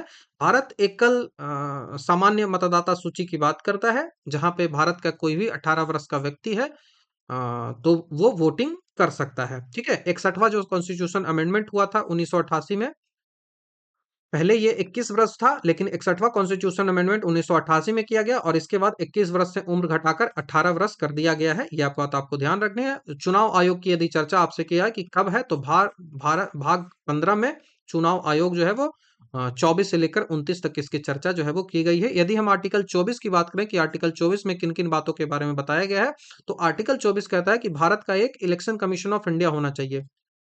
इलेक्शन कमीशन ऑफ इंडिया होना चाहिए, भारत का एक चुनाव आयोग होना चाहिए, और उसके पावर क्या है, उसको कैसे एस्टेब्लिश किया जाएगा, इन सब के बारे में बात करता है। 325 मैंने बता दिया। 326 क्या बात करता है, तो 326 बात करता है कि लोकसभा और राज्य की जो विधानसभाएं हैं उनके लिए निर्वाचन जो निर्वाचन है उनका वयस्क मताधिकार के आधार पर निर्वाचन होगा। तो लोकसभा हो गया, और उसके बाद जो है वो स्टेट की जो स्टेट लेजिस्लेटिव असेंबली जो हो गया, इनका जो चुनाव होगा ना, वो चुनाव जो होगा वो वयस्क मताधिकार पे होगा, मतलब 18 साल का कोई भी है वो इसका चुनाव में पार्टिसिपेट करेगा। ये 29 में है, तो लोकतंत्र को ये दिखाता है, ये 326 में है। उसके बाद 329 जो है वो क्या बात करता है, तो ये निर्वाचन संबंधित मामले जो कोर्ट में जाते हैं ना, निर्वाचन संबंधित मामले में कोई भी कोर्ट जो है वो हस्तक्षेप नहीं करेगा, कोर्ट जो है वो इंटरफेयर नहीं करेगा, ये बात यहाँ पे कही गई है। बहुत ज्यादा ये इंपॉर्टेंट फैक्ट है। और राष्ट्रीय मतदाता दिवस है वो 25 जनवरी को मनाया जाता है। 25 जनवरी को राष्ट्रीय मतदाता दिवस मनाया जाता है, ये भी आपको ध्यान रखना है। नेक्स्ट क्वेश्चन की बात करें कि बंगाल विभाजन के बाद पूर्वी का प्रथम गवर्नर कब बना था। जो बंगाल जो है डिवाइड किया वो दो पार्टों में डिवाइड किया, एक ईस्ट वाला, एक वेस्ट वाला। जो ये था वो मुस्लिम बहुल क्षेत्र था, और ये था जो है वो हिंदू बहुल क्षेत्र था। इसी कारण से डिवाइड किया गया था कर्जन के द्वारा। तो यहाँ पे जो है आपसे पूछा जा रहा है कि पूर्वी का प्रथम गवर्नर कौन था? पूरब वाला जो पार्ट है उसका प्रथम गवर्नर कौन था? तो पूर्वी का जो प्रथम गवर्नर यहाँ पे आपको दिया गया है, ऑप्शन नंबर कौन सा होगा? तो ब्लामफील्ड फुलर कहाँ है? ब्लामफील्ड फुलर, ऑप्शन नंबर ए यहाँ से आंसर बनेगा। तो आपका ब्रामफील्ड फुलर आपको याद रखना है। 1905 में बंगाल का डिवीजन किया गया था। 1905 में बंगाल का डिवीजन जो है वो लॉर्ड कर्जन के द्वारा किया गया था। बंगाल को दो प्रांतों में डिवाइड कर दिया गया था, पूर्वी बंगाल और पश्चिमी बंगाल में बांटा गया था। जो इधर वाला बंगाल था इसमें जो है वो बिहार, उड़ीसा, ये सब, झारखंड, ये सब पार्ट था, और जो पूर्वी बंगाल था उसमें बंगाल और असम को रखा गया था। ब्रोमफिल्ड फुलर जो था वो पूर्वी बंगाल और असम का जो पार्ट था उसका लेफ्टिनेंट गवर्नर नियुक्त किया गया था। और बंगाल जो प्रांत है, इधर वाला जो प्रांत है ना, उसका जो नियुक्त किया गया था वो एंड्रयू फ्रेजर किया गया था। एंड्रयू फ्रेजर, तो आपको ये याद रखना है। एंड्रयू एंड्रयू फ्रेजर, दोनों सवाल जो है वो प्रीवियस ईयर में पूछा गया है। तो वेस्ट के लिए एंड्रयू फ्रेजर और इधर के लिए जो है वो ब्लामफिड फुलर इसके लिए आया था। बंगाल विभाजन का मेन जो उद्देश्य था, राष्ट्रवाद को कमजोर करना, हिंदू मुस्लिम की एकता है उन दोनों के बीच फूट डालना, और इसमें उन्होंने सफलता भी हासिल की। इसको यहीं पे जो है वो बंगाल विभाजन के टाइम में स्वदेशी आंदोलन भी चालू किया गया था। 1911 में लॉर्ड हार्डिंग द्वितीय था, उसने बंगाल विभाजन को खत्म भी किया था। ठीक है, बंगाल विभाजन को खत्म भी किया था, ये आपको ध्यान रखना है। तो यहाँ से ऑप्शन नंबर ए हमारा आंसर बन जाएगा। 49वां नंबर का सवाल है कि किसी वस्तु के संतुलन में होने के लिए निम्नलिखित में से कौन सी स्थिति जरूरी है? यदि किसी वस्तु को इक्विलिब्रियम में रखना है, संतुलन में रखना है, तो उसके लिए क्या कुछ जरूरी होना चाहिए? तो पहले देखते हैं कि वस्तु को कोई रेखीय गति नहीं होना चाहिए। Object has no linear motion, मतलब वो इधर ऐसे मोशन नहीं कर रहा हो, तो ये तो सही है, ठीक है, कोई दिक्कत नहीं है। वस्तु की कोई घूर्णन गति नहीं होना चाहिए। Object has no rotational motion, तो ये यदि रोटेशनल मोशन कर रहा है तो वैसे में तो वो मोशन करता ही चला जाएगा, तो वो इक्विलिब्रियम में कैसे रहेगा? ठीक है, तो वो रोटेशन भी नहीं होना चाहिए, ये भी सही है। उसके बाद वस्तु की संभावित ऊर्जा जो है वो न्यूनतम होनी चाहिए। अब उसके पास पोटेंशियल एनर्जी जब होगा ही नहीं, बहुत कम होगा, तो वो मूव करेगा ही नहीं, तो ये भी सही है। तो ऑप्शन नंबर डी हमारा यहाँ से सही हो जाएगा। यदि किसी वस्तु को यांत्रिक संतुलन में तब कहा जाता है जब उस पर कार्य करने वाले सभी बलों और घूर्णन का योग जो है वो हमेशा शून्य होता है। ठीक है, ये आपको ध्यान रखना है। स्थानांतरणीय संतुलन की यदि बात करें तो वस्तु का कुल बाह्य बल जो है वो शून्य होना चाहिए, और इसका मतलब है कि वस्तु पर कोई भी रेखीय गति जो है वो नहीं होना चाहिए। घूर्णन गति में बात करें तो जो टॉर्क फोर्स लगता है वो टॉर्क फोर्स शून्य होना चाहिए। इसका मतलब है कि वस्तु पर कोई भी घूर्णन गति जो है वो नहीं होना चाहिए। यदि संतुलन की स्थिति में रखना है तो इसकी जो पोटेंशियल एनर्जी होनी चाहिए वो मिनिमम होनी चाहिए। तो ये आपका सारा का सारा यहाँ से आंसर सही हो जाएगा। संतुलन जो है वो तीन प्रकार का होता है। पहला तो स्थिर संतुलन, दूसरा अस्थिर संतुलन, और तीसरा जो है वो उदासी संतुलन। आगे चर्चा इन सब की कर लेंगे। नेक्स्ट क्वेश्चन की बात करते हैं कि निम्नलिखित में से कौन सी औषधि औषधि जो है वो क्रांति प्याज और झींगा उत्पादन से संबंधित है? क्रांति रिवॉल्यूशन की बात हो रही है। Which of the following revolution is related to union और झींगा का प्रोडक्शन, प्रॉन प्रोडक्शन से रिलेटेड है? तो कई सारे रिवॉल्यूशन आपको दिया गया है। तो गुलाबी जो क्रांति थी, पिंक जो रिवॉल्यूशन था, वो पिंक रिवॉल्यूशन प्याज और झींगा से रिलेट करता है। तो गुलाबी रिवॉल्यूशन प्याज और झींगा का प्रोडक्शन है, इसको बढ़ाने बढ़ाने के लिए जो है वो बात करता है। फार्मास्यूटिकल जो है उसके लिए भी यूज किया जाता है, दवा जो है उसके लिए भी जड़ी बूटी के रूप में यूज किया जाता है। तो प्याज, झींगा और फार्मास्यूटिकल आपको ध्यान रखना है, इन तीनों के लिए पिंक रिवॉल्यूशन था। भारत दुनिया में झींगा का सबसे बड़ा निर्यातक देश है, एक्सपोर्ट करता है। लाल क्रांति जो है वो मांस और टमाटर से रिलेट था। नीली क्रांति जो है वो मछली से रिलेट था। गोल्डन क्रांति जो है वो बागवानी से रिलेट था, और इस बागवानी में जो है वो हॉर्टिकल्चर में फल आ जाता है, फ्रूट आता है, हनी आता है, फूल आता है, वो सारा गोल्डन क्रांति में ही आ जाता है। उसके बाद श्वेत क्रांति की बात करें तो वो दूध से संबंधित था। हरित क्रांति जो है वो खाद्यान्न से संबंधित था। पीली क्रांति जो है वो तिलहन से संबंधित था। और गोल क्रांति जो है वो आलू से संबंधित था। तो ये सब रिवोल्यूशन है, आपको जो याद रखना है। तो ये रहा पार्ट नंबर 2 का वीडियो, जहाँ पे हमने काफ़ी डिटेल से एक-एक क्वेश्चंस है उनको डिस्कस किया है। आपको एक्सप्लेनेशन कैसा चाहिए मुझे आप कमेंट में बता सकते हो। आपका क्या सजेशन है मुझे आप कमेंट में बता सकते हो। एक्सप्लेनेशन मैं इसी तरीके से यदि करूंगा तो वीडियो लंबा जाएगा ही। 25-25 क्वेश्चन करके एक सेट को मैं 4 पार्टों में डिवाइड कर कर इसको अपलोड करूंगा। तो आप किस तरह के वीडियोस चाहते हो आप मुझे बता दो, मैं उसी तरीके से अपलोड करूंगा। ठीक है? मैं समझता हूँ कि एक्सप्लेनेशन वाली वीडियोस ज़्यादा ज़रूरी है, क्योंकि जो लोग को आता है उनका रिवाइज़ हो जाएगा और जिनको नहीं आता है वो वहाँ से सीख लेंगे, क्योंकि पीवाईक्यू क्वेश्चन है तो आता है बहुत ज़्यादा, तो रिवीजन भी बहुत ज़्यादा ज़रूरी हो जाता है। तो thank you very much. Next video में आपसे जल्द ही मिलता हूँ।